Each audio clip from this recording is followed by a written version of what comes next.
넘겨서 열왕기상으로 넘어가겠습니다. 열왕기상. 열왕기상을 넘겨보세요. 다윗의 이제 마지막 이야기를 좀 마무리를 할게요.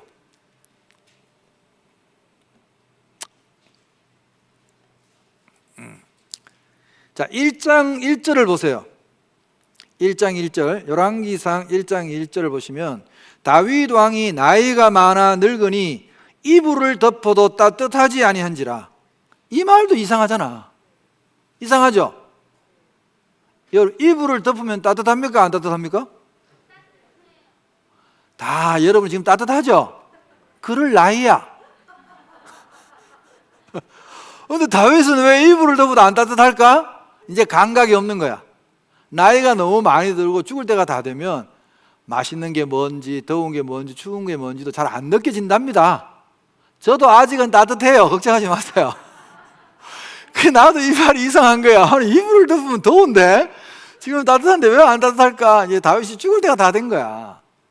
아니, 생각해 보면 저도 이제 나이가 60이 넘었는데 생각해 보니까 나도 이제 뭐 햇복숭아 30개만 먹으면 이런 나이가 오지 않겠어요? 이불을 덮어도 안 따뜻할 때가 오겠죠. 이 다윗이 이제 늙었다는 뜻이에요. 감각이 없어졌다는 뜻이에요.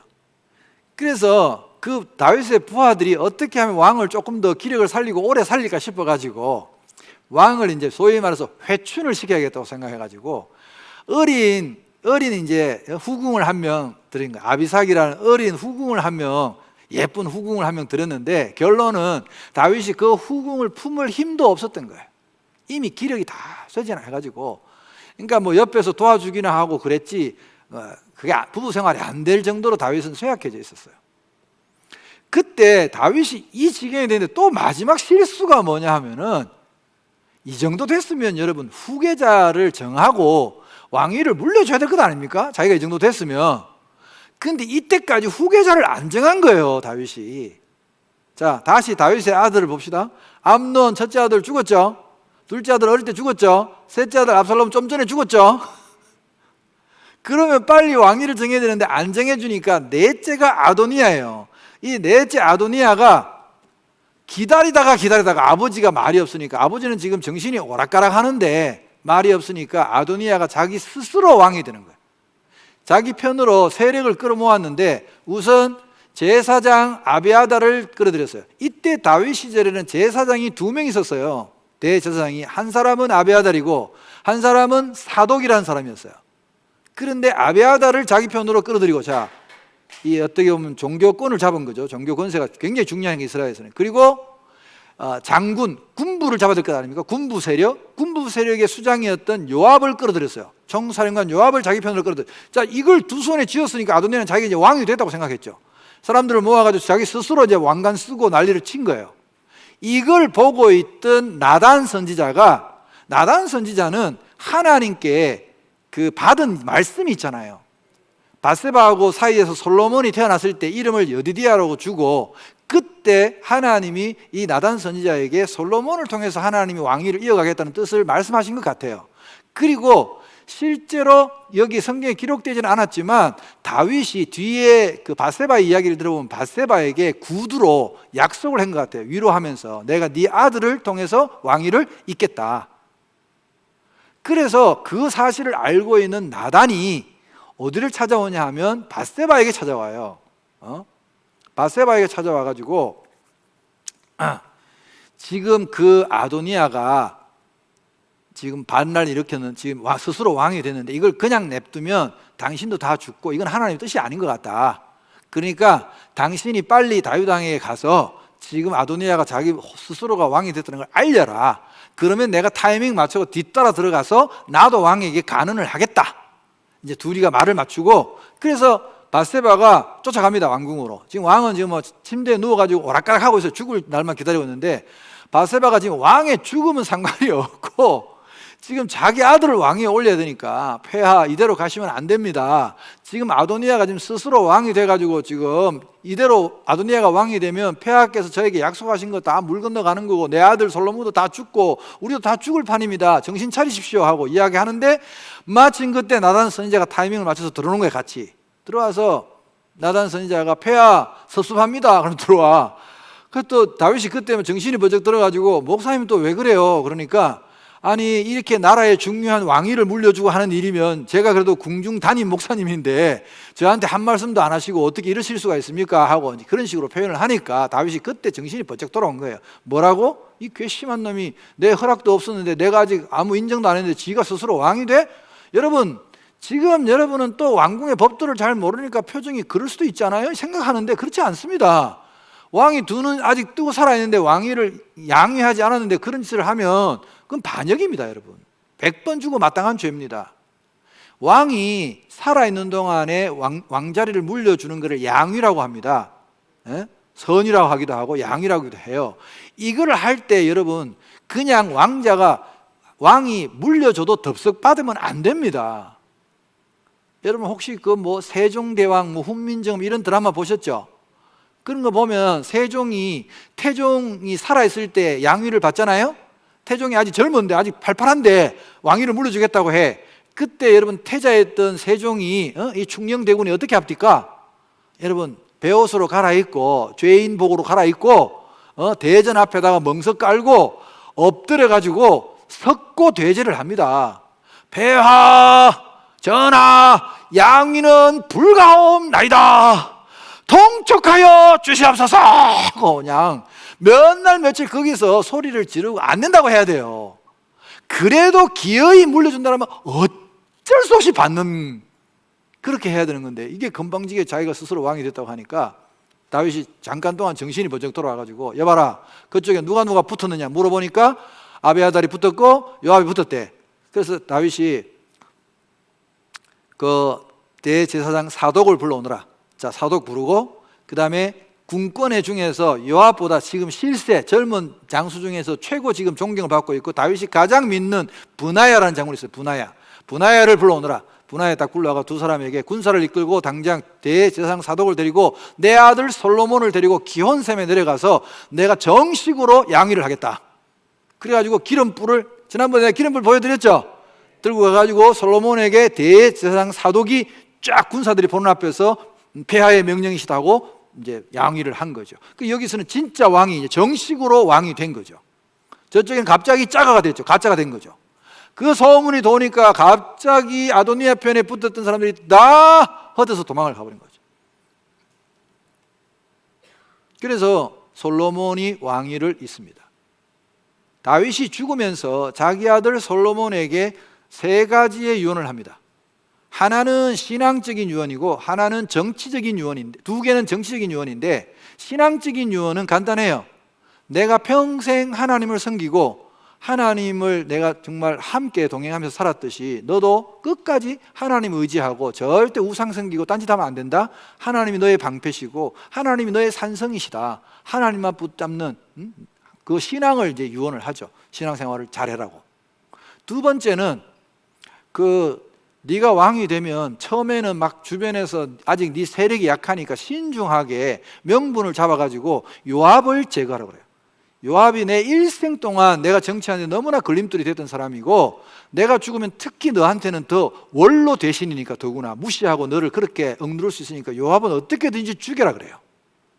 세 번째, 내가 시므이를 돌아오면서 용서를 했는데 그때는 민심을 수습하기 위해서 내가 용서했지만 사실상 시므이도 너에게 굉장히 큰 정적이 될 가능성이 높으니까 그냥 죽이면 탈이 많으니까 너는 똑똑한 애니까 명분을 만들어서 시므이를 제거하라고 그래요. 세 가지 유언을 하고 다윗은 죽죠. 자, 다윗이 죽고 난 뒤에 이 솔로몬이 이제 시험대에 오르죠. 신하들의 시험대에 오릅니다. 신하들이 이제 솔로몬을 이제 어떻게 정치를 하냐 테스트를 하는 거죠.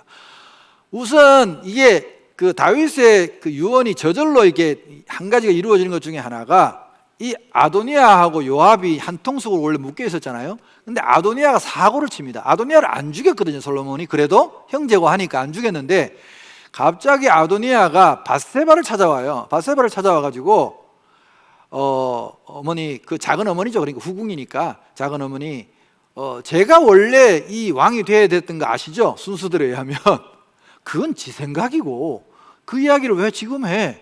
그러니까 또 밧세바는 좋은 게 좋다고, 아유 그래 네가 마음이 많이 상했겠다. 그러니까 아도니아가 그래서 말인데요, 부탁이 하나 있습니다. 제 체면을 봐서 좀 들어주세요. 그래 뭐야? 내가 솔로몬한테 가서 참 부탁도 이상한 부탁을 해. 다윗이 마지막에 그 후궁으로 들였던 아비삭 있죠? 아비삭.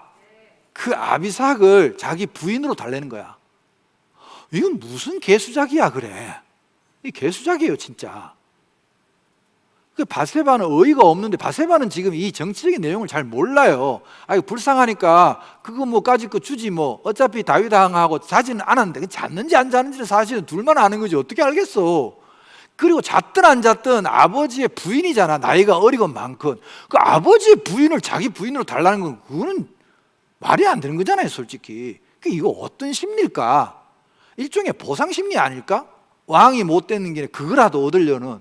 그러니까 이 어리석은 생각 때문에 아도니아가 죽죠. 그때 바세바는 또 뭣도 모르고 쫓아갑니다. 그러니까 어머니 웬일이세요 하니까, 그래 네 형 아도니아가 와서 나한테 이 부탁을 하는데 내 체면을 봐서 그까지 거 들어줘라. 그 아비삭 주면 어때? 그러니까 솔로몬이 막 화를 벌컥 내면서, 어머니 뭘 아시고 그런 얘기를 하세요? 이게 지금 우리 왕가의 채통이 다 걸린 일인데 어떻게 아버지의 여자를 아들에게 주는 이런 패역한 일을 저지르라고 저한테 이야기하실 수가 있어요? 그러면서 아도니아가 그 말을 했으니 죽어 마땅하다. 신하들 아무 말도 못합니다. 당연히 죽어 마땅한 죄예요 여러분. 그러나 어머니한테 화를 내죠. 차라리 이 나라를 주라고 하세요 어머니. 바세바가 완전 쫄아가지고 갔죠. 이게 그렇게 큰 일인지 몰랐죠. 그러니까 아도니아를 붙잡아다가 바로 솔로몬이 죽여버립니다. 그러니까 아도니아가 죽었다는 소문을 듣고 요압은 자기하고 그 일은 직접적인 관련이 없는데 아도니아가 죽었다는 소리를 듣고 자기도 죽을까 봐 성전으로 뛰어들어갑니다. 성전으로 뛰어가서 성막이 이제 그 당시 아직 있었고 제단이 있었으니까 제단 뿔을 잡고는 나를 살려달라고 또 소리를 지르고 있어요. 요압이 자기를 죽인다고 말도 안 했는데, 그 솔로몬이 잘 됐다, 지가 스스로 죽을 줄 알고 거기 들어갔네, 끌어내서 죽여. 그래 요압도 명분을 삼아서 같이 죽여버립니다. 자, 다윗의 유언이 하나 이루어졌죠? 시므이는 어떻게 했느냐? 시므이는 솔로몬이 불러요. 왕 되고 난 뒤에 불러가지고, 시므이 너 우리 아버지는 너를 용서했지만, 대인배적으로 용서했지만 나는 네가 우리 아버지한테 그 행한 짓을 나는 지금도 기억하고 있고 난 용서할 수가 없어. 너를 확 죽여버리고 싶은데 우리 아버지가 너를 죽이지 말라고 했기 때문에 내가 지금은 너를 안 죽여. 그러나 너는 위험한 사람이니까 내가 주거 제한을 좀 해야겠어. 그러니까 너는 이 예루살렘 안에서만 살아야 돼. 만약에 예루살렘 성을 벗어나서 딴 곳에 볼 일이 있으면 나한테 반드시 어디를 며칠 동안 가는지 허락을 받고 보고를 하고 갔다 와. 만약에 너 이거 어기면 내가 죽인다. 오케이? 하니까 시므이가 그렇게라도 살려주니까 고맙죠. 알겠습니다. 제가 절대로 함부로 행동하지 않겠습니다. 납작 엎드려 살겠습니다. 약속을 했단 말이에요. 그래 놓고 솔로몬이 2년 동안 감시를 붙입니다. 참 솔로몬 대단해요. 처음에는 시므이가 예를 들어서 뭐 살다 보면 사람이 이렇게 늘 긴장할 수 없잖아요. 그럼 예루살렘 바깥으로 뭐 나갈 일이 얼마나 많겠어요. 그 나가려고 하다가 아차 하고 돌아오는 거야. 또 혼나니까 이제 죽을 수도 있으니까. 그러다가 한 2년쯤 되니까 느슨해졌는데 사건이 하나 벌어졌는데, 시므이 집에 있던 노예가 2명이 도망을 쳤어요. 도망을 치니까 시므이는 직접 잡으러 갈 수 없으니까, 여러분 노예가 있는 사회에서는 반드시 추노꾼이 있습니다. 추노꾼. 노예를 잡는 것들이 있죠. 추노라는 옛날 드라마도 우리 했었잖아요. 추노꾼을 보냈는데 추노꾼들이 저 블레셋 땅까지 도망간 2 노예를 붙잡았다고 소식이 온 거야. 데려가라고. 잡아놓고 있으니까. 노예는 큰 재산이었거든 그 당시에. 그러니까 시므이가 2 노예를 잡았다는 소식을 듣고는 아무 생각 없이 말 타고 자기 노예를 잡으러 간 거야. 가서 데리고 딱 들어오는 순간 솔로몬한테 벌써 보고가 딱 올라가가지고 솔로몬 군사가 성 안에 들어오는 시므이를 납작 잡았죠. 너 보고도 없이 갔다 왔지. 그때서야 시므이가 아차, 그때 배경음악이 탁 깔리죠. 이제 와서 후회해도 소용없는 일이지만, 그러잖아요. 노래가 막 나와. 그래서 시므이 이제 붙잡혀가지고, 야, 너 분명히 모든 사람이 다 보내면서 나한테 왕한테 약속했는데 감히 나를 지금 뭐 무시하는 거야? 바로 사형. 아무도 말할 수가 없어요 거기. 그렇게 해서 깨끗하게 해결을 했죠. 그리고 왕이 신하들한테 이제 시험 무대를 하나, 신하들은 이런 게 있어요. 솔로몬을 어릴 때부터 따랐던 비슷한 신하들은 그렇게 하지 않는데, 아버지 때 섬겼던 신하들은 아무래도 솔로몬은 어린아이 같고 미덥지가 못하고 살짝 그런 게 있어. 그러니까 솔로몬을 이렇게 간을 보고 있는데 마침 큰 사건이 왕이 제대로 하는지 안 하는지, 그래서 왕이 똑똑하고 왕이 이렇게 뛰어나면 신하들은 함부로 못 하거든요. 근데 왕이 어리석고 그러면 신하들이 뒤에서 갖고 놀고 허수아비로 만들잖아요. 그건 우리도 역사 속에서 겪었잖아요. 수많은 일들이 있었잖아요. 우리에게도 왕이 어리버리하면, 지도자가 어리버리하면 밑에 사람들이 다 해먹고 왕을 이용해 먹잖아요, 사실은. 그러고 있는데 마침 사건이 벌어졌는데, 그 창녀들이 사는 동네에서 창녀 둘이가 거의 동시에 아들을 낳았대요. 아기를 낳았대요. 아기를 낳았는데, 그러니까 아버지가 누군지도 잘 모르는 애를 낳았는데 같이 키웠나 봐요. 키우는데 그 창녀 중에 한 명이 자다가, 뭐 어떻게 잤는지 나는 되게 궁금해. 자다가 자기 아들을 깔아서 죽였대. 아기를. 도대체 어떻게 잠을 잤길래 깔아서 죽였는지 모르겠어. 내가 이게 조금 이런 일이 일어날 수 있을까 하고 내가 인터넷을 검색해 봤더니 요즘도 있더라고. 자다가 엄마가 아기를 죽인 사례가 4건인가 5건인가 인터넷에 뒤져보니까 있더라고요, 실제로.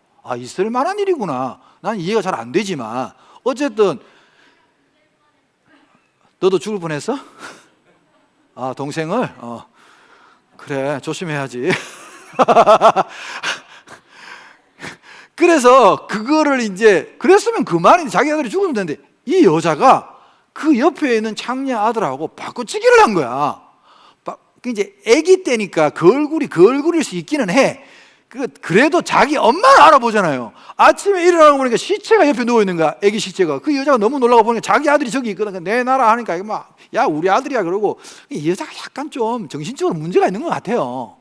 그러니까 막 싸우고 하니까 이게 결국은 재판 하다가 솔로몬 왕한테까지 올라온 거야, 이제 재판이. 요즘 같으면 간단하잖아요. 요즘은 뭐 올라올 것도 없어. 명백하게 딱 드러나는 건데, 옛날에는 유전자 검사를 못하니까 올라온 거야. 올라왔는데 신하들도 전부 다 생각해보니까 이건 정인도 없죠. 둘이가 우기는 거니까 이거 어떻게 할 거야? 그래서 왕이 어떻게 재판을 하고 이제 전부 다 보고 있는데, 솔로몬이 참 이때 이제 명재판을 하죠. 저는 이 이야기를 잊을 수가 없는 게, 제가 이제 어릴 때 다니던 교회에서, 우리 교회는 여름 수련회만 되면 중고대학부가 연합해가지고 수련회를 갔어요. 우리 교회가 좀 큰 교회였기 때문에 중고대 연합회 가면 이제 기도원 큰 걸 통째로 빌려가지고 우리가 같이 연합 수련을 했는데, 가면 꼭 이제 조를, 연합 수련회니까 대학부 형이 이제 조장하고 고등부가 이제 부조장하고 해가 밑에 중등부까지 한 조로 해가지고 막 이제 하는데, 수련을 하는데 가면 늘 빠지지 않고 하는 2가지 행사가 있어요. 이게 조별대항 성가경연대회 반드시 하고, 그 다음에 또 뭘 할까? 조별대항 선거경연대회를 꼭 해. 그러니까 이제 해마다 하는데, 제가 고등부 때 이제 우리 조는 뭘 했냐 하면은, 제가 각본을 썼어요. 제가 각본을 써가지고 솔로몬의 재판을 했어요. 이 재판을. 주연은 누가 했을까? 물론 내가 했지. 딱 봐봐, 누가 하게 생겼나. 내가 솔로몬 왕하고, 그때 이제 주로 이제 고등부들 주축으로 해가지고 고등부들이 주로 주연을 많이 하고, 이제 중등부나 대학부 형들은 뒤로 물러나가서 이제 전부 다 이제 엑스트라 하고 신하들 하고, 그때 이제 왕복은 이제 성가대 가운 있잖아요. 성가대 가운. 그거 이제 왕복 딱 입고, 이게 왕관은 이제 금박지로 왕관 만들고, 칼도 만들고, 이제 애는 이제 베개 이제 꾸며가지고 애기 만들고 이래가지고 이제 재판을 딱 하면, 이제 솔로몬이, 제가 이제 탁 재판 막이 열리면 탁 앉아가지고 첫 대사가, 이 진짜 오래된 이야기인데 지금도 대사가 생각나요. 첫 대사가 골치노 아프다. 그때는 이제 재밌게 하려고 그러는 거니까, 여러분, 이 여자도 제 애기라 그러고 저 여자도 자기 애기라고 하니까 그때는 이렇게 점잖게 이야기 안 했어요. 아시죠? 뭔지? 이 여자도 자기 애라고 그러고 이 여자도 자기 애라 그러니까 이걸 어떻게 하면 좋으냐? 여봐라, 칼을 가져오너라. 그래요. 그러면 이제 엑스트라 있는 친구가 금박지로 만든 이제 칼을 쫙 가져와요. 그럼 내가 칼을 한번 확 휘두르고, 자, 시간 끌 거 없다. 내가 간단하게 재판을 하겠다. 너도 네 얘기라 그러고 너도 네 얘기라 그러니까 간단하게 이 애를 칼로 반을 딱 잘라가 주면 되겠지? 자, 어느 쪽 가질래? 네가 머리 쪽 가질래? 네가 다리 쪽 가질래? 그렇게 물어요. 그러면 가짜 엄마, 그 가짜 엄마는 그 가짜 엄마를 연기했던 친구가 내 동기였는데 우리 고등부 부회장이었는데 오래전에 이게 일찍 암으로 죽었어요. 너무 참 안타까운 참 친구였는데 그 친구가 연기를 잘했거든요. 이 친구가 다 그런 거야. 폐하, 이왕 이렇게 된 거 저를 머리 쪽을 주세요. 이래요. 물론 성경에는 머리 쪽이라 나와있진 않은데 이 연극을 재밌게 하려고 하니까 내용은 맞잖아. 반 갈라서 달라고 했으니까 이 여자가. 그러면 이제 이쪽에 있는 친엄마가 뭐라고 할까요? 연기를 잘했다니까. 그때도 그것도 우리 동기 여자였는데 걔가 막 엎어져가지고 그런 거야. 폐하, 제가 죽일 년입니다. 제가 잘못했습니다. 사실 이 아이는 제 아이가 아닙니다. 제발 그러니까 이 아이를 죽이지 마시고 저 여자에게 주세요. 막 그러고 막 연기를 해. 그럼 제가 의미심장하게 탁 표정을 지면서 연기는 꼭 말로만 하는 게 아니거든요, 여러분. 표정이 중요해요. 여봐라, 저 여자를 묶어라. 그래요, 가짜를 보고. 그러면 그 여자가 폐하 왜 이러세요? 막 그러고 막 그러면 이제 여기 성경에 있는 재판 결과를 이야기하죠. 세상에 어느 어미가 자기 아들을 반 갈라달라고 할 의미가 있겠느냐? 그러므로 저 여자는 가짜고 이 여자가 친엄이다. 저 여자에게 아이를 돌려줘라. 빵빵빵 하면 그동안 대사 한마디 없이 쭉 늘어서 했던 수많은 우리 조원들이 빡 일어서면서 폐하 영명하십니다. 폐하 영명하십니다.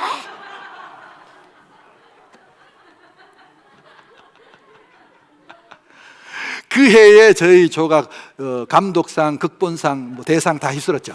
완전히. 그 끼가 지금까지 남아있잖아요, 제가. 아닌가요?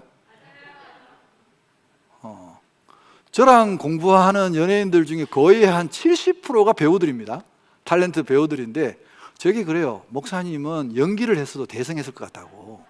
메소드 연기자라고. 뭐 그냥 하는 소리인지는 모르겠지만 아무튼 그때부터 제가 모든 교회 선곡의 주연을 다 휩쓸고 제가 그랬더랬어요. 제 첫 작품이 뭔 줄 아세요? 제가 중학교 때 엑스트라로 첫 크리스마스 작품에 제가 출연했는데 그때 이제 예수님 베들레헴 아기 낳을 때 베들레헴 여관집 여주인 역할이 저였어요. 엄마 그때 월남치마 빌려 입고 여주인 역할을 했는데 이제 선배들이 웃기자고 남자를 이제 여자 분장 시켜가지고 여관집 여주인을 시킨 그게 제가 첫 출연 작품이었어요. 제 대사는 한마디였어요. 뭉클 던져 반갑어요. 이게 제 대사였는데 고등부 때 어느덧 제가 성장을 해가지고 주연 다 맡아가지고 솔로몬. 이 재판을 제가 잊을 수가 없어요. 그때 그 작품이 지금도 생각날 정도니까 참 묘한 게 한문에 여러분 이 사진을 한번 보여주시면 솔로몬 왕의 재판을 한문으로 이 이야기를 만든 것 같아요. 제가 봤을 때는 이 한문은 이야기가 담긴 글자잖아요. 여러분 이게 재판할 판자입니다. 재판할 판자인데 어떻게 구성되어 있냐면 반, 2분의 1이라는 뜻하고 칼도자가 있어요. 그러니까 칼로 반을 가르는 게 뭐예요? 재판이라는 거. 칼로서 반을 가르는 게 재판할 판자면 바로 솔로몬 이야기 아닙니까? 이 이야기를 가지고 한문을 만든 것 같다는 이 말이죠.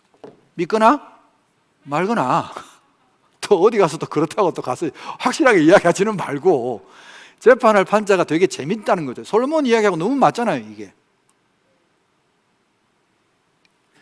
신기할 지경이죠. 아무튼 이제 다윗은 죽고 새로운 솔로몬의 이야기가 이제 열왕기상에서 쭉 전개됩니다.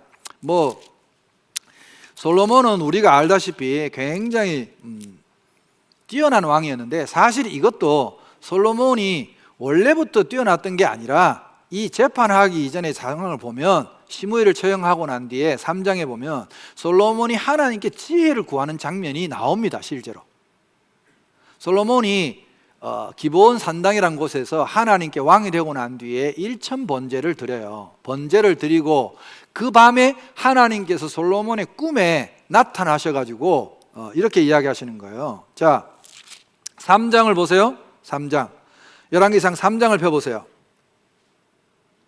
5절 기브온에서 밤에 여호와께서 솔로몬의 꿈에 나타나시니라. 번제를 드린 뒤에 하나님이 이르시되 내가 네게 무엇을 줄고 너는 구하라. 소원을 말해봐 한 거예요, 하나님이. 소원을 말해봐라 하니까 이때 솔로몬이 기똥차게 대답을 한 거예요, 진짜. 나중에 하나님의 대사를 보면 보통 이럴 때 꿈에서 누가 나타나서 하나님이 나타나서 이런 이야기를 하면 지금 아직 솔로몬은 왕권도 약하고 그리고 통치를 하려면 이 돈이 가장 중요하거든요, 사실은. 통치 자금. 그러면 뭐 돈을 달라든지 아니면 권력을 공고하게 해달라든지 뭐 오래 살게 해달라든지 뭐 이런 좀 요구를 할 텐데 솔로몬이 이때 하나님의 마음에 딱 드는 대답을 한 거야. 자, 솔로몬의 선택. 자, 보세요. 6절 솔로몬이 이르되 주의 종 내 아버지 다윗이 성실과 공의와 정직한 마음으로 주와 함께 주 앞에서 행함으로 주께서 그에게 큰 은혜를 베푸셨고 주께서 또 그를 위하여 이 큰 은혜를 항상 주사 오늘과 같이 그의 자리에 앉을 아들을 그에게 주셨나이다. 나의 하나님 여호와여, 주께서 종으로 종의 아버지 다윗을 대신하여 왕이 되게 하셨사오나 종은 작은 아이라 출입할 줄을 알지 못하고 주께서 택하신 백성 가운데 있나이다. 굉장히 겸손한 지금 대답이죠. 그들은 큰 백성이라 수요가 많아서 셀 수도 없고 기록할 수도 없사오니 누가 주의 이 많은 백성을 재판할 수 있사오리까. 일단 이 모든 백성을 자기 백성이라고 하지 않고 누구 백성이라고 그래요? 하나님 백성이라고 이야기하는 거야. 하나님 백성을 맡은 나는 그저 대리인에 불과할 뿐입니다. 근데 나는 지금 능력도 없고 작은 아이라는 뜻은 그런 뜻이에요. 능력도 부족하고 지혜도 부족하고 모든 게 지금 제가 부족합니다. 그러니까 듣는 마음을 종에게 달라고 그래요. 9절에 듣는 마음을 종에게 주사. 옛날 성경에는 보면요, 지혜로운 마음을 제게 주사 이렇게 기록되어 있어요. 지혜로운 마음, 지혜를 달라고 그래요. 한마디로 이 듣는 마음이라는 건 뭐냐, 백성들의 말에 귀를 기울이고 백성들의 말을 들었을 때 올바르게 판단할 수 있는 그런 마음을 제게 달라고 하는 거예요. 그래서 주의 백성을 재판하여 선악을 분별하게 하옵소서 하니까 사실 왕의, 그 당시 이스라엘 왕의 가장 중요한 직무는 공정한 재판이란 말이에요. 그러니까 솔로몬이 이것을 구하며 10절 그 말씀이 주의 마음에 든지라, 하나님 마음에 딱 드는 기도를 했다는 거예요. 여러분, 결과가 어떻게 되는지 아세요? 우리도 기도할 때 하나님 마음에 딱 드는 기도를 하면 그 기도는 보너스를 받아요. 그래서 내가 이 솔로몬의 기도를 제목을 붙였어요. 보너스 받는 기도라고. 자, 솔로몬은 어떤 보너스를 받았느냐? 하나님이 너무 자기 마음에 드시는 거야, 이 솔로몬의 대답이. 그러니까 하나님이 뭐라고 하신지 보세요. 자, 이건 성경을 읽어야 좋아요, 여러분. 11절 이에 하나님이 그에게 이르시되 네가 이것을 구하도다. 자, 자기를 위하여 장수하기를 구하지 아니하며 부도 구하지 아니하며 자기 원수의 생명을 멸하기도 구하지 아니하고 오직 송사를 듣고 분별하는 지혜를 구하였으니 좋다. 오냐, 내가 네 말대로 하여 네게 지혜롭고 총명한 마음을 줄게. 어느 정도냐? 네 앞에도 너와 같은 자가 없었거니와 네 뒤에도 너와 같은 자가 일어남이 없으리라. 전무후무한 지혜를 너에게 주겠다. 그래서 여러분, 지혜, 머리 좋은 사람 하면 딱 떠오르는 인물이 솔로몬인 거예요. 이때 하나님이 전무후무한 세상에서 최고로 높은 지혜를 주셨으니까. 자, 보너스가 나옵니다. 이게 원래 솔로몬이 구했던 것 아닙니까? 솔로몬이 원했던 거 주고 내가 또 네가 구하지 아니한 부귀와 영광도 네게 주노니, 구하지 않은 것도 준대. 네 평생의 왕들 중에 너와 같은 자가 없을 것이라. 또 내가 만일 네 아버지 다윗이 행한같이 네 길로 행하며 내 법도와 명령을 지키면 내가 또 네 날을 길게 하리라. 자, 부귀와 장수와 권력을 다 준 거야. 여러분, 이런 이야기는 우리나라 설화 동화에도 있잖아요. 도끼 사건, 나무꾼 도끼 사건 알잖아요. 자기 도끼 빠뜨렸는데 산신령이 나타나서 뭐라 그래요? 이 금도끼가 네 거냐? 그러니까 아닙니다. 은도끼가 네 거냐? 아닙니다. 동도끼가 네 거냐? 아닙니다. 자기 도끼니까 그거 제 겁니다 하니까 그거만 줬나요? 다 줬잖아. 비슷하잖아, 이야기가. 솔로몬은 지혜를 구했는데 하나님은 부귀도 영광도 다 솔로몬에게 보너스로 주신 거예요. 그래서 마태복음 6장 33절 이하에 예수님께서 뭐라고 하셨어요? 너희는 먼저 그의 나라와 그의 의를 구하라. 그리하면 이 모든 것을 너희에게 더하시리라. 이게 보너스 받는 기도의 비결이거든요. 하나님 마음에 합한 기도를 하면 우리가 구하지 아니한 것까지 하나님이 주신다니까요. 그게 성경의 공통적인 이야기예요, 여러분. 그러니까 기도할 때 아무리 여러분이 깝깝하고 급한 게 있어도 좀 지혜롭게 해요. 대놓고 아버지! 그거만 하지 말고 그건 좀 감춰. 싹 뒤로 마음이 급하지만 뒤로 감추고 막 하나님께 하나님 영광을 위해서 막 기도하면 하나님 다 알잖아. 여러분이 나온 속셈을 다 아는데 저게 본론을 이야기할 때가 됐는데 저게 본론을 끝까지 이야기 안 하고 아니 끝까지 이야기 안 하고 나가. 그러면 하나님이 야, 너 본론 아직 이야기 안 했잖아. 그럴 때 하나님 뭐 이건 뭐 제가 뭐 하나님 알아서 하세요. 가면 또 하나님 다 알아서 한다니까. 좀 기도할 때도 지혜롭게 하세요. 그거 하라고 지금 이 솔로몬의 기도도 가르쳐 드리고 여러분하고 지금 이야기하는 거 아니에요. 이 바쁜 시간에 이 중요한 거니까 내가 지금 이건 빠뜨리고 갈 수가 없어. 아멘. 이 기도할 때도 지혜가 필요하구나. 예수님 말씀이 정확하게 있잖아. 너희는 먼저 그의 나라와 그의 의를 구하라. 이걸로 끝났으면 내가 말을 안 해. 그리하면 있다니까. 그 뒤에 보너스가 따라오잖아. 너희가 구하지 아니한 거, 뭘 먹을까, 뭐 입을까, 이런 거 걱정하는 거 다 하나님께서 채워주실 거란 말이에요. 할렐루야. 그리고 이제 그 뒤에 이제 제가 이야기한 그 지혜를 얻어서 솔로몬이 재판을 한 겁니다. 아시겠죠? 그러니까 기똥차게 재판을 했죠. 이때부터 솔로몬의 왕권이 이제 막 강화가 되고, 솔로몬이 이제 그 뒤로 제일 먼저 한 게 뭐냐 하면은 성전을 짓습니다. 원래 성전은 누가 짓겠다고 하나님께 먼저 구했냐면 다윗이 짓겠다고 했어요. 다윗이 짓겠다고 하나님께 구하니까 하나님께서 나단 선지자를 통해서 뭐라고 그러냐면, 그래 네 마음은 참 고맙다. 다윗은 이런 거예요. 나는 벽돌로 지은 화려한 왕궁에 사는데 아직까지 하나님은 텐트에 계시니까 너무 제가 죄송스럽습니다. 그래서 하나님을 위해서 좀 제대로 된 성전을 짓고 싶습니다 하니까 하나님 네 마음은 고맙다. 그런데 너는 전쟁하느라고 손에 너무 피를 많이 묻혔으니까 너는 성전을 짓지 말고 네 아들 때에, 다음 왕 때에 이 성전을 짓도록 해라 하고 이제 그 마음은 받아주시고 성전은 솔로몬이 짓게 하셨어요. 그래서 근데 중요한 거는 다윗이 예 알겠습니다 하고 그냥 내던진 게 아니라, 성경을 보면 다윗의 위대한 점이 자기의 공로가 안 되고 그래도 말든 하나님을 향한 본심이 있으니까 다윗은 성전의 설계도 다 다윗이 설계도 했습니다. 성전을 짓는 모든 재료, 돈 다 다윗이 준비했어요. 사실 솔로몬은 아버지가 다 준비한 걸 실행에 옮긴 것 뿐이에요. 솔직히 성경을 보면 다 낱낱이 나와 있습니다. 그래서 솔로몬이 이때 이제 성전을 짓습니다.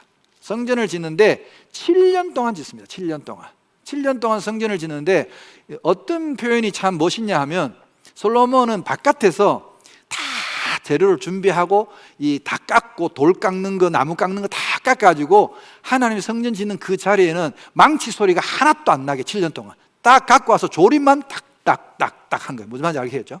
돌 깎는 건 다 딴 데서 닦아, 제사장에서 깎고 해가지고 다 옮겨와가지고 딱딱딱딱 조립만. 그 마음은 제가 알겠어요. 어떤 마음인지. 하나님께 최선을 다해서 경건하게 하나님의 성전을 7년 동안 짓습니다. 근데 재밌는 거는 성전 다 짓고 나는데 자기 궁궐을 다시 지어요. 화려하게. 자기 궁궐은 13년 동안 지었어요. 그러니까 규모가 훨씬 더 컸겠죠. 자기 이제 그렇게 20년 동안 대공사를 하면서 많은 힘을 쏟았으니까 백성들 사이에 고역 때문에, 세금 때문에 아마 고생을 많이 해서 그게 나중에 솔로몬 사후에 나라가 갈라지는 계기가 되지 않았나 싶어요. 솔로몬의 이야기 중에 언약궤를 옮기는 이야기, 이제 성전에 옮기고 난 뒤에 솔로몬의 그 기도문이 또 하나 나와요. 기도문이 나오는데, 자 8장을 보세요. 8장에 보면 솔로몬의 기도 가운데 솔로몬의 성소에 대한 관점도 나오고, 이 이야기가 나중에 포로기로 이스라엘 백성이 끌려갔을 때 다니엘이 매일 하루 3번 예루살렘 쪽으로 난 창문을 열고 기도하는 습관이 있었잖아요. 그게 솔로몬의 기도에 근거해서 하는 겁니다.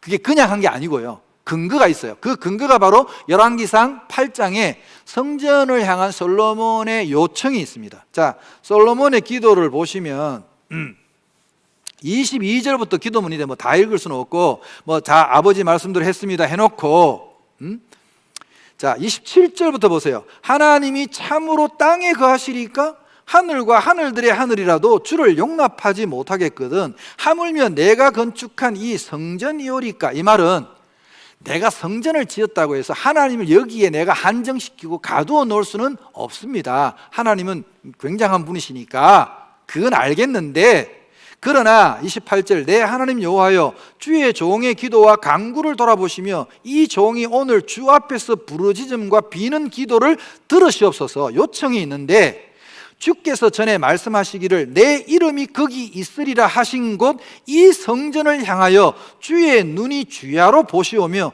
주의 종이 이곳을 향하여 비는 기도를 들으시옵소서. 그러니까 좀 예루살렘 성전 안에서 혹은 성전을 향해서 하나님을 바라고 기도하는 기도를 특별히 좀 잘 들어달라는 거야. 쉽게 말하자면 뭐 이런 요청을 할 수 있잖아요. 그러면서 30절에 보시면 주의 종과 주의 백성 이스라엘이 이곳을 향하여 기도할 때에, 예루살렘을 향하여 기도할 때에, 예루살렘 성전을 향하여 기도할 때에 주는 그 간구함을 들으시되 주께서 계신 곳 하늘에서 들으시고 들으시사 사하여 주옵소서. 자, 만일 어떤 사람이 그 이웃에게 범죄함으로 맹세시킴을 받고 그가 와서 이 성전에 있는 주의 제단 앞에서 맹세하거든 주는 하늘에서 들으시고, 이런 경우 또 33절에 만일 주의 백성 이스라엘이 주께 범죄하여 적국 앞에 패하게 되므로 주께로 돌아와서 주의 이름을 인정하고 이 성전에서 주께 기도하며 간구하거든 주는 하늘에서 들으시고 죄를 사하여 주옵소서. 그리고 그들의 조상들에게 주신 땅으로 돌아오게 하옵소서. 그래서 다니엘이 이 기도를 근거로 포로기에 잡혀갔을 때 계속 성전을 향해서 하루 3번 기도를 한 근거가 여기에 있단 말이에요. 사조의 기도. 근데 여기 전제는 주님의 이름을 인정하는 거죠. 용서를 빌 때. 자, 그런 내용들이 이제 쭉 있습니다. 쭉 있어요. 자, 46절을 보세요. 46절에는 구체적으로 나와 있는데 범죄하지 아니하는 사람이 없사오니 그들이 주께 범죄함으로 주께서 그들에게 진노하사 그들을 적국에게 넘기심에, 자 이제 바빌론 포로로 끌려간 걸 생각하시면 돼요. 적국이 그들을 사로잡아 원근을 막론하고 적국의 땅으로 끌어간 후에 그들이 사로잡혀간 땅에서 스스로 깨닫고 그 사로잡은 자의 땅에서 돌이켜 주께 간구하기를 우리가 범죄하여 반역을 행하며 악을 지었나이다 하며 자기를 사로잡아간 적국의 땅에서 온 마음과 온 뜻으로 주께 돌아와서 주께서 그들의 조상들에게 주신 땅 곧 주께서 택하신 성읍과 내가 주의 이름을 위하여 건축한 성전이 있는 쪽을 향하여 주께 기도하거든 주는 계신 곳 하늘에서 그들의 기도와 간구를 들으시고 그들의 일을 돌아보시오며 주께 범죄한 백성을 용서하시며 주께 범한 그 모든 허물을 사하시고 그들을 사로잡아간 자 앞에서 그들을 불쌍히 여김을 얻게 하사 그 사람들로 그들을 불쌍히 여기게 하옵소서. 와, 솔로몬이 이런 기도까지 했다니까요. 완전 미래를 내다보고 한 기도 같잖아요. 그래서 다니엘이 이 기도문을 근거로 예루살렘을 향해서 기도한 겁니다, 여러분. 다 이유가 있는 거예요, 성경은. 자, 그리고 솔로몬이 백성들을 축복하고 성전 봉헌식을 했는데 사실 우리가 뭐 교회에서 1,000번제 해가지고 뭐 교회에서 1,000번제 헌금 드리는 교회도 많습니다만은 1,000번제는 번제도 아니요. 사실은 번제, 자 63절 보세요. 이렇게 성전 건축 다 하고 난 뒤에 성전 봉헌식 하고 난 뒤에 63절에 솔로몬이 화목제 희생제물을 드렸으니 곧 여호와께 드린 소가 22,000마리야. 소만. 양이 몇 마리일까? 12만 마리. 나는 좀 걱정이야. 한국 교회가 또 12만 번제 헌금 만들까 봐. 좀 걱정이야. 1,000번제는 아무것도 아니네요. 자, 그러면서 솔로몬에게는 하나님께서 2번째 나타나시고 하나님이 솔로몬에게 2번째 나타나서서는 어떤 경고를 하냐 하면은 야, 내가 너한테 지혜도 주고 너를 아주 정말 잘 되게 해줄 건데, 그러나 아무리 그래도 네가 내 말을 어기고 나를 떠나면 너한테 약속한 거 이거 다 소용없게 된다? 라는 경고를 주세요. 사실 솔로몬에게. 그 경고를 하는 장면이 이제 9장에 나오는 장면입니다. 자, 10장에는 이제 마지막 솔로몬의 이야기 중에 재미있는 이야기를 하나 여러분에게 해드릴게요. 이거는 그 세계사하고도 굉장히 관련이 있는 이야기이기 때문에 제가 이 이야기는 굉장히 많은 자료들을 가지고 이야기한다는 걸 여러분이 미리 알아주셨으면 좋겠어요. 솔로몬이 지혜롭다는 소문이 말하자면 전 세계에 퍼지니까 수많은 왕들과 막 그 뭐 상인들 뭐 이런 사람들이 솔로몬에게 와가지고 이제 자문을 구하는 거죠. 지금으로 말하자면 워렌 버핏과의 점심 이런 거예요. 워렌 버핏하고 점심 한 끼 먹으려면 돈 무지막지하게 드는 거 아시죠? 그 사람들이 왜 그렇게 많은 돈을 지불하고 워렌 버핏하고 점심을 먹으려고 할까요? 그보다 더 많은 돈을 벌 수 있는 정보를 얻을 수 있으니까요. 여러분이 상상도 하기 힘들 만큼 한 끼 식사값이 어마어마합니다. 궁금한 분은 네이버에 쳐보세요. 놀랄 정도일 겁니다. 아마 워렌 버핏하고 한 끼 밥 먹는데. 그러니까 솔로몬 시절에 여러분 어느 정도로 솔로몬이 뛰어났냐 하면은, 솔로몬 시절의 이야기를 들어보면 길거리에 은 있죠, 은덩어리는 떨어져도 안 주워 사람들이. 우리 은 같으면 비싸잖아요. 지금도 안 주워. 적어도 금덩어리 정도는 떨어져야 줍는 거야. 그 정도로 돈이 흔해 빠지고 백성들이 너무너무 잘 살았다는 거예요. 솔로몬이 뭘 했냐면, 지금 표현으로 말하자면 중개무역을 해서 중개무역. 이스라엘 역사상 배를 운용해가지고 해운업으로 돈을 번 경우는 솔로몬 시대 딱 한 번밖에 없어요. 이스라엘 사람들은 바다가 좀 힘들어요. 왜냐하면 지중해 쪽에 바다가 이렇게 길게 붙어 있는데 좋은 항구가 될 만한 바다가 없어요, 이스라엘에게서는. 그래서 요 홍해하고 사이에 사우디아라비아하고 사이에 이렇게 내려오는 에시온 게벨이라고 조그마한 이제 우리 거제도 같은 섬이 하나 있고, 거기에 이제 조선소를 만들어 가지고 솔로몬이 거기서 배를 만들어 가지고 중개 무역을 했습니다. 인도 지방하고 이 반대쪽에 있는 이 오리엔트 지방하고 중개 무역을 해요. 여기서는 뭐 인도에서 나온 특산물 여기 갖다 팔고 여기 나오는 특산물 여기 갖다 팔고 해가지고 중개 무역을 해서 돈을 어마무시하게 끌어모아 가지고 막 그 당시에는 말은 백성들이 돈이 막 너무 흔해 빠져가지고 돈을 돌같이 보고 막 이런 시대였어요. 어마어마하게 부자였으니까 막 사람들이 막 찾아와가지고 지혜를 묻고 하는데 그냥 오지는 않죠. 워렌 버핏과 점심처럼 많은 재물을 갖고 오는데, 이때 스바의 여왕이 찾아옵니다. 솔로몬을 찾아와요. 뭐 많은 이제 재물을 갖고 와가지고 테스트를 하는 거죠. 당신이 그렇게 지혜롭다는데 정말 지혜로운가? 하고 와서 봤는데 솔로몬이 지은 성전과 솔로몬이 지은 왕궁을 보니까 그 디자인이라든지 이런 것들이 굉장히 독특하고 굉장히 화려한 거예요. 소문보다 더 대단한 거야, 솔로몬의 왕국이. 그래서 이제 이 여왕이 자기가 아는 어려운 문제를 솔로몬에게 다 테스트를 해봤는데 솔로몬이 즉답을 너무 잘하는 거야. 하나도 막힘이 없이 쫙 하는 거예요. 실제로 솔로몬을 표현한 성경을 보면 그가 동물에 대해서도 논하고 식물에 대해서도 논하고 뭐 논했다는 이야기는 지금으로 말하면 논문을 썼다는 것과 마찬가지거든요. 그러니까 박사학위가 한 30개 정도 된 것 같아. 천지간에 모르는 게 없는 거야. 막힘이 없고 그 정도로 똑똑했어요, 솔로몬이. 그래서 스바 여왕이 우리말로 뿅 간 거야. 야, 그동안 여왕 정도 되면 아시죠, 뭔지? 눈이 하이 클래스잖아. 눈이 높아가지고 자기 마음에 딱 차는 남자가 없었는데 드디어 자기 마음에 차는 남자를 만난 거야. 그래서 자기가 갖고 온 재물을 탁 바치면 다 갖다 바치면 이제 솔로몬도 답례를 하거든요. 답례는 뭐 그렇게 다 안 줘요. 그냥 고맙다고 자비하라고 좀 주지. 근데 성경에 보면 솔로몬이 답례를 주고 스바 여왕이 요구한 게 뭔가 있었대요. 그 요구를 들어줬다는 기록이 있어요. 내용은 안 밝혀놨어, 성경에. 그 내용이 뭘까? 아니, 답례를 받았으면 되지 스바 여왕이 솔로몬에게 뭘 요구했을까? 이거는 어디에 기록이 되어 있느냐? 스바 여왕이 이디오피아거든요. 이디오피아의 세속 역사책에 이게 기록이 되어 있어요, 여러분. 스바 여왕이 솔로몬에게 그 당시 요구한 게 뭐냐? 내가 당신을 닮은 아들을 한 명 낳고 싶다. 솔로몬이 거부할 이유가 없잖아요. 여러분, 솔로몬의 정책이 뭡니까? 오는 여자 안 맞고 가는 여자 안 잡는 거야. 뭐 3,000명이나 뭐 후궁을 뒀는데 스바 여왕이, 그것도 여왕이 와서 스스로 원하는데 그걸 안 해줄 리가 있나?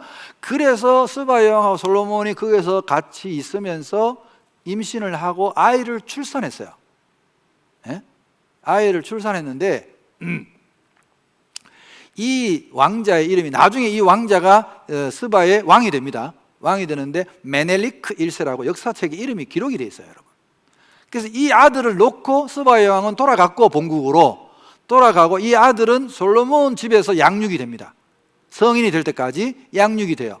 그런데 기록에 의하면 이 메넬리크 왕자가 어마무시하게 신앙이 좋았답니다. 하나님, 이때쯤 돼서 솔로몬은 벌써 타락을 했어요. 벌써 마음이 기울어져 가지고 솔로몬이 영적으로 굉장히 피폐해졌는데, 이 메넬리크 왕자는 엄청나게 신앙이 좋았대요. 그래서 제사장 그룹에서 다윗 시절에 왜 신실한 제사장들이 많았잖아요. 이야기를 하나 빠뜨렸는데, 제가 그 다윗이 죽고 난 뒤에 제사장 아비아달은 쫓겨납니다. 그 요압도 죽고 아도니아도 죽었는데, 그때 이 아도니아 편에 붙었던 아비아달 대제사장은 솔로몬이 죽이지 않았어요. 그래도 제사장이니까 당신은 아버지가 가장 어려운 시기에 함께 했던 사람이니까 죽이진 않겠다. 그 대신 대제사장직에서 자르고 유배를 보냅니다. 그게 아나돗이란 지방이에요. 아나돗이란 지방으로 유배를 보내고, 이때부터 솔로몬 시대부터는 대제사장이 단독 체제입니다. 한 명으로 이어져요. 그게 사독입니다. 이 사독 가문의 대제사장이 계속해서 대제사장직을 세습합니다. 세습해서 내려오면서 우리의 신약에 오면 이런 사두개파라고 나오죠. 이 사두개파가 바로 종교 귀족당입니다. 바로 사독의 후손들로 이루어진 사람들이 바로 사두개파입니다. 사두개인이라는 이름이 이때부터 시작된 겁니다. 역사가 그렇게 오래되지는 않았어요. 요거는 참고로 알아두시고, 아무튼 솔로몬이 그래서 이 아들을 낳고 막 타락을 했는데, 이 아들이 성장하고 난 뒤에 이 제사장 그룹이 이 왕자를 되게 좋아했어요. 그래서 속으로 차라리 저 왕자가 다음 차기 왕이 됐으면 좋겠다고 생각하는 참에 스바 여왕이 이제 위독하다고, 왕자님 귀국하셔야 됩니다. 나라를 물려받아야 되니까. 그래서 이 메넬리크 1세가 돌아가면서 자기 아버지 솔로몬에게 가서 부탁을 했대요. 아버지, 제가 하나님에 대한 신앙이 너무 제가 그립고 하니까 저도 본국에 돌아가면 반드시 제가 하나님을 섬기고 싶습니다. 그래서 그 성전에 있는 언약궤, 하나님의 법궤를 그 사이즈 그대로, 재료도 그대로, 그러니까 모형을 하나, 가짜를 하나 만들어 주시면 내가 이걸 이디오피아에 갖다 놓고 내가 이걸 하나님 제대로 좀 섬기려고 합니다 하니까, 솔로몬이 뭐 돈도 많은 데다가 아들의 부탁인데 그거 못 줄 거 없잖아요. 그래서 법궤를 똑같이 해가지고 만들어 줬답니다. 그래서 메넬리크 1세가 돌아가는데, 이때 놀랍게도 이스라엘에 있던 많은 그 제사장 그룹, 그리고 신하들 가운데 메넬리크 1세를 추앙하고 존경하는 신하들이, 가족들하고 해가 약 1,000명이 따라갔답니다. 역사 기록에 나와 있어요. 1,000명이 따라갔답니다. 따라가가지고 이제 이 사람이 황제가 되고, 그때부터 이디오피아는 하나님을 섬기는 나라였고, 나중에 여러분 이디오피아는 기독교 국가가 됩니다. 그러다가 1975년에 공산혁명이 일어나면서 공산국가가 되다, 지금은 다시 뒤집어졌는데, 공산국가가 될 때 1975년의 사건이에요. 그때 우리나라에서 그 KBS에서 방송도 했었습니다. 여러분 그 인디아나 존스라는 영화 시리즈 아시죠? 그 중에 하나가 제목이 법궤를 찾았어라는 제목이 있어요. 한번 찾아보시면, 이게 법궤를 왜 찾아서 하느냐, 그 사람들의 이야기입니다. 그 사람들의 이야기는 메넬리크 1세가 갈 때 제사장 그룹하고 짜고, 지금 솔로몬은 타락해가지고 영적으로 정신이 없으니까 3천국녀의, 1,000명이지, 참 3천국녀 의자왕이고, 이래서 우리나라 사람들은 안 놀래. 솔로몬이 부인이 1,000명이라고 그래도 전부 다 멀뚱 쳐다보고 있어. 왜냐하면 의자왕 3,000명인데 그까지 1,000명은 우리 한국 사람은 아무것도 아닌 거야. 하여튼 우리 한국 사람 이 간 크기를 측정을 해봐야 돼. 뭐든지 간이 다 부어가지고 1,000명 정도는 막 꿈쩍도 안 해. 내가 말을 안 하잖아 지금 내가. 그래 솔로몬이 여자한테 미쳐가지고 막 영적으로 굉장히 막 타락했거든요. 그 1,000명의 여자들이 다 이방 공주들이었어요. 이방의 공주들이 오면서 그냥 오는 게 아니라 자기가 믿던 신을 다 갖고 온단 말이에요. 그러다 보니까 솔로몬이 후궁들이 오면 뭐 궁궐 하나 지어줘야 되죠. 방 하나 지어줘야 될 거 아닙니까? 그리고 또 우상 갖고 오면 우상 또 섬길 수 있는 또 정각 하나 이러다 보니까 솔로몬 말년에는요, 이 예루살렘이 그냥 우상들로 가득 차가지고 만국 우상 엑스포장이 됐어요, 진짜로. 그러니까 이때 타락한데 이 왕자가 빠져나가면서 신하들이 하나님 볼 때는 이 소망이 없다, 이제 이스라엘은. 미리 예측을 한 거죠. 그래서 이 1000명의 제사장 그룹하고 사람들이 짜고, 제사장 그룹이 속해서 짜고 바꿔치기를 했다는 말이 있어요. 진짜랑 가짜랑. 그러니까 안에 내용을 안 들여다보면 겉모양하고 디자인이 똑같다니까. 재료도 금이고 똑같으니까 이걸 바꿔치기 했는지 안 했는지는 확인할 길이 없는 거 아니에요. 그래서 바꿔치기를 했대요. 그래야 메넬리크 1세가 이디오피아에 가져가고 그거를 마리아 동굴교회라고, 우리 KBS 그때 TV에도 나왔어요. 동굴 속에다 이거를 딱 보관해놓고, 그래서 그때 우리 KBS 취재할 때 가보니까, 취재기자가 가보니까 그 동굴교회에서 대대로 이 사람 집안은 직업이 그 동굴교회 지키는 사람이래요. 그럼 뭘 지키냐 하니까 법궤를 지키고 있다고 하더라고. 자, 이게 소문인지 사실인지 제가 확인할 길은 없는데 1945년인가 우리나라하고 거의 독립한 시기가 같잖아요. 이스라엘이 다시 나라를 되찾고 난 뒤에 전 세계에 흩어졌던 이제 이스라엘 사람들, 흩어진 이제 디아스포라들을 불러 모았잖아요. 러시아에서도 받아주고 다 받아줬는데, 이때 이디오피아에 있던 사람들 중에 소위 이제 팔라샤라고 그래요. 그 사람들, 팔라샤들이 우리가 솔로몬의 신하들이 후손이다. 솔로몬의 신하들이 그때 1000명 왔다 그랬잖아요. 그러니까 우리도 이스라엘 사람의 후손이다, 쉽게 말해서. 그러니까 우리도 이스라엘로 가겠다. 그때 이디오피아가 가난한 나라니까. 그때 이스라엘이 이상하게 다른 나라는 받아줬는데 이디오피아에서 오겠다는 사람은 안 받아줬어요. 너희들은 뭐 피부 색깔도 우리랑 좀 다른 것 같고, 이걸 안 받아줬단 말이에요. 안 받아주니까 이 사람들은 못 갔단 말이에요, 그 당시에. 그러다가 1975년에 공산혁명이 일어나가지고 난리가 났을 때 갑자기 이스라엘 정보기관 모사드에서 이거를 정보를 캐치하고는 비행기하고 군사를 보냅니다. 이 공산혁명군한테, 야, 니들이 혁명하는 건 우리가 간섭 안 하는데 여기에 우리 백성들이 있다. 우리 이스라엘 사람들이 있으니까 이스라엘 우리 국민들을 보호해야 되겠다. 야, 이 사람들을 데리고 가야겠다, 우리 이스라엘에. 예전에는 안 받아줬는데 그 핑계를 대고 비행기를 몰고 오고 군사를 몰고 와가지고 그때 많은 팔라샤들이 이스라엘로 이동을 합니다. 이건 역사적 사건입니다. 기록이 있어요. 하면서 그때 이 법궤를 가져갔다는 소문이 있습니다. 믿거나 말거나. 이스라엘은 지금도 여러분 아시죠? 꿈이 다시 성전을 재건하고 이제 이 예루살렘을 다시 재건하는 건데, 이 준비를 어디까지 하고 있느냐? 현재 상황을 말씀드리자면, 이스라엘이 이제 제사를 지내려면 제사장이 필요하잖아요. 제사장 학교를 세워가지고 벌써 배출한 졸업생만도 500명이 넘습니다. 제사장은 이제 반차를 돌아가면서 해야 되기 때문에, 교대해야 되기 때문에 졸업생 학교가 있어요. 제사장 학교를 세워가지고 졸업생을 벌써 배출했고, 제사를 지내는데 반드시 필요한 것 중에 이 그 기름이 있어요. 이게 바르는 기름이 있는데, 향기름이 있는데, 그 향기름을 바벨론이 쳐들어와가지고 예루살렘 성전이 멸망할 때 예레미야 선지자가 그 특별한 향기름을 4만 톤을 감춰놨다고 해요. 어디다가. 그걸 이스라엘이 찾았다고 합니다. 찾아가지고 기름도 준비하고 모든 준비가 다 됐는데 뭐만 없는 거야? 언약궤만 없는 거야. 여러분, 법궤는 이상한 게, 제가 성경을 그래서 이걸 가지고 다 뒤져봤는데 이럴 때는 또 눈이 초롱초롱하네. 엄청 집중도가 높은데 이상하게 성경 이야기할 때는 약간 이렇게 좀 피곤해 하더니 믿거나 말거나를 너무 좋아하시는 거 아니에요? 그 제가 자료를 이렇게 조사하면서 보았더니 이스라엘 사람들이 그 바벨론이 쳐들어왔을 때, 여러분 아시죠? 성경에 나와 있잖아요. 바벨론이 쳐들어와가지고 예루살렘 성전이 다 파괴되고 성전 기물을 가져갔다고 하죠. 그리고 나중에 또 성전 포로기에 돌아올 때 성전 기물을 돌려줬잖아요. 그런데 이상하게도 이런 중요한 기록을 할 때는 뭐 예를 들어서 법궤도 빼앗겼더라, 이런 이야기 다른 때는 꼭 기록을 하잖아요. 그런데 바벨론의 전쟁에 끌려갔을 때는 그냥 뭉뚱그려가지고 성전 기물이라고가 나와 있지 법궤에 대한 언급이 그때부터 없어요. 그래서 예루살렘 멸망 이후부터 성경 기록을 제가 다 뒤져봤는데 아무데도 법궤에 대한 이야기가 안 나와요. 참 신기하죠, 그것도.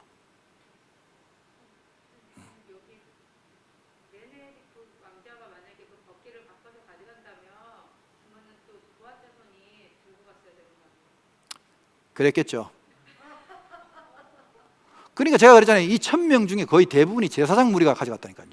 제사장이 아니고는 그런 일을 할 수가 없는 거죠. 제사장 그룹이 끼었다니까요, 거기에. 정확하게 거기 나와요. 제사장 무리들이 갔다고. 그러니까 어떻게 보면 이스라엘의 미래를 이 법궤에 건 사람들이었겠죠. 하여튼 그거는 정확한 진위는 알 수가 없어요. 저도 그냥 이제 여기저기 이제 정보들을 그냥 들은 이야기고, 그래서 이스라엘은 이미 법궤도 확보했다는 소문이 있습니다.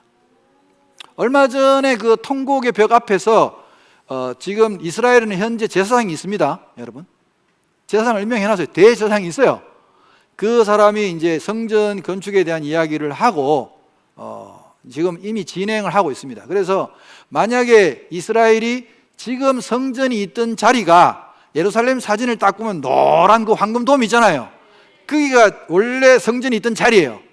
거기에다가 요 이슬람 애들이 참 괴상한 애들이야. 그 자리에다가 딱 그냥 이슬람 사원을 지어놨잖아요. 원래대로 하려면 거기를 부수고 거기다가 성전을 지어야 되거든요. 그럼 거기 부수면 어떻게 되겠어요? 그야말로 진짜 세계 3차 대전이 일어나는 거야. 이스라엘이 과연 어떻게 할까? 지금 이스라엘 안에서도 강경파가 있고 온건파가 있어요. 강경파는 그거 부수고 짓자, 그게 강경파인데, 온건파들은 그러면 세계 3차 대전이라고 다 죽는다. 그럼 어떻게 할 거냐? 그 예루살렘 성전 산이 있는데, 산이거든요. 그 산에 끄트머리에 조금 남은 땅이 있어요. 그러니까 여기 바짝 붙여가지고 우리 성전을 짓자. 그게 온건파들의 주장인데, 아직도 이스라엘 사람들끼리 의견 통일이 안 돼서 지금 이러고 있는 거예요. 그러나 이미 성전을 짓기 위한 만반의 준비는 다 끝났어요. 저는 항상 예루살렘 소문에 귀를 기울이고 있어요. 왜냐하면 적그리스도가 나타나는 게 하나님의 성전 꼭대기에 앉아가지고 내가 하나님이라고 하는 자가 나타났을 때가 마지막 멸망의 순간이라고 하니까, 이런 뉴스에도 관심을 좀 가지고 봐야겠구나. 그래서 저는 그 마지막 전쟁이, 요한계시록에 나오는 마지막 전쟁이, 아마겟돈 전쟁이 결국 어디냐 하면 이스라엘의 무깃도라는 곳입니다. 요시야 왕이 죽은 무깃도가 아마겟돈이에요. 결국 이스라엘에서 일어나는 전쟁이 마지막 전쟁이 될 수 있다고 생각했을 때 일어날 수 있는 사건은 뭘까? 결국은 이스라엘이 성전 짓겠다고 그 이슬람 성전을 깨부수는 순간 온 아랍 국가들하고 이슬람 국가들하고 세계 전쟁이 일어날 것 아닙니까?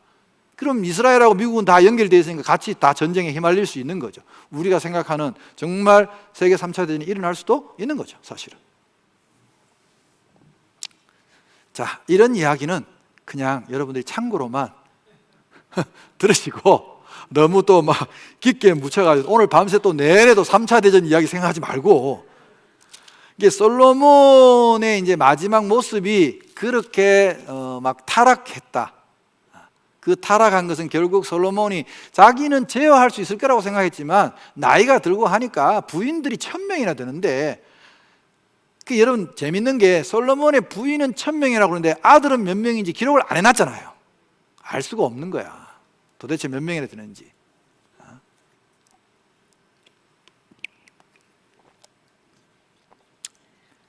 이러니까 천하의 솔로몬이라도 소용이 없습니다. 하나님이 솔로몬 살아생전에도 안팎으로 대적을 일으키시고 솔로몬이 힘들어지지만 그래도 솔로몬 때는 하나님이 나라를 갈라지는 않았어요. 솔로몬이 죽자마자 이제 나라가 갈라지는 거죠. 솔로몬이 아들이 얼마나 많았겠어요? 많았는데 그 중에 어떻게 솔로몬이 고르고 골라가지고 그 다음 왕으로 세운 이 아들이 르호보암이라는 왕이에요. 르호보암. 이 이름의 뜻이 너무 웃겨요. 자기 백성을 반성하게 하는 사람, 그런 뜻이에요. 그래서 제가 그랬죠. 너나 반성해라. 자기는 반성을 안 하고 자기 백성을 반성케 하는 자. 이름이 희한하잖아요. 그 고르고 고른 아들 중에 그래 이 르호보암을 왕으로 세웠어요. 이때 이제 솔로몬이 죽고 나니까, 솔로몬은 워낙 치밀하고 머리가 좋고 뛰어난 왕이니까 불만이 있어도 감히 신하들이 대들지를 못했는데, 이제 새로운 왕이 되니까 신하들이 찾아왔어요. 찾아와가지고 특히 10지파, 북쪽에 있는 10지파가 불만이 많았어요. 왜 불만이 많았느냐? 다윗 시절부터 솔로몬 시절까지 성경을 잘 보시면 이 다윗 왕가가 실수한 것 중에 하나가 뭐냐 하면은 너무 자기 지파를 너무 봐준 거야. 유다 지파. 특히 유다 지파에 대한 쏠림 현상이 너무 많았어요. 지금으로 말하면 지역 차별주의. 우리나라도 그것 때문에 한참 힘들었잖아요. 지금도 좀 힘든 면이 있지만 그래도 지금은 많이 좋아졌지만 옛날에는 되게 힘들었잖아요. 지역적으로 쏠려가지고 개발이 이쪽에만 막 되고 이쪽에는 안 되고 하니까 막 한쪽은 불만이 막 생기고 이런 현상이 이스라엘에도 있었어요. 그래서 그 열 지파의 이제 장로들이 족장들이 르호보암 왕한테 찾아와가지고 뭐라 그러냐 하면 자 이제 새로 왕이 됐으니까 제발 우리 불만을 좀 해소를 해달라. 그 뭐냐 불만이. 그러니까 솔로몬 왕 때 사실 막 7년 성전 짓고 13년 왕궁 짓고 막 그리고 후궁들 들어올 때마다 막 세금하고 이래가 너무 우리가 지금 많이 시달렸다. 그러니까 제발 이제 좀 큰 공사 하지 말자. 사람 동원하지 말고 세금 좀 감면해주고 낮추고 그렇게 하면 우리도 인정하고 여전히 우리가 당신을 왕으로 섬기겠다. 근데 만약에 이번에도 우리 요구를 안 들어주면 우리는 더 이상 당신을 왕으로 섬기지 않겠다 하고 엄포를 놨어요. 공개적으로. 그래 르호보암 왕이 이제 아버지 때 솔로몬 왕 때 이제 말하자면 원로 대신들을 불렀어요. 어떻게 하면 좋냐? 원로 참모들을 불러서 이야기하니까 원로 대신들은 그 족장들의 말에 일리가 있습니다. 너무 힘들었으니까 폐하께서 이 관용을 베푸셔가지고 좀 세금도 감면해 주시고 그렇게 해주시면 될 것 같습니다. 그래서 이제 르호보암이 또 자기 이제 젊은 참모, 자기하고 같이 자랐고 이제 친구 같은 참모들이 있어요. 자기 신복들이 있죠. 신복들을 불러가지고 야 너희는 어떻게 생각하냐 하니까 얘들은 젊어가지고 아무것도 몰라. 패기만 있지. 정치 경험이 없잖아요. 그러니까 얘들은 뭐라고 하냐 하면 폐하 지금 왕이 됐는데 이때 한번 밀리면 계속 밀립니다. 얘들은 심리가 그런 거야. 여기서 기가 꺾이면 안 되니까 세게 나가야 됩니다. 처음부터. 어떻게 세게 나갈까? 각본을 줬어요. 그래서 사흘 뒤에 만나가지고 10명의 족장들하고 만났는데 참 대답이 걸작입니다. 자, 한번 보세요 여러분. 12장. 자, 12장 14절. 열왕기상 12장 14절. 어린 사람들의 자문을 따라 그들에게 말하여 이르되 내 아버지는 너희의 멍에를 무겁게 하였으나 나는 너희의 멍에를 더욱 무겁게 할지라. 내 아버지는 채찍으로 너희를 징계하였으나 나는 정갈 채찍으로 너희를 징치하리라. 말도 안 되게. 그러니까 앞으로 세금 더 걷고 까불면 다 죽여버리겠다. 전제 정치를 표방한 거죠. 그러니까 10명의 사람들이 야 이제 우리가 더 이상 다윗의 집안에 소망이 없다. 이따위 왕을 우리가 어떻게 섬기겠냐. 야 이스라엘아 그만두자. 우리 본국을 떠나. 그래가지고 여로보암이라는 사람을 왕으로 추대해가지고 이스라엘하고 북이스라엘 그때부터 역사가 갈라집니다. 아주 비극이죠. 약 거의 한 250년 정도 나라가 갈라지거든요. 이때 남북으로 북이스라엘과 남유다. 그 이때부터 용어를 정확하게 구분하셔야 돼요. 북이스라엘과 남유다 이렇게 갈라지는 거예요. 참 이런 거 보면 북한하고 남한하고 갈라지는 우리 민족 생각해보면 참 공통점이 많아요. 이스라엘하고 우리하고 진짜 남북으로 갈라진 것도 그렇고.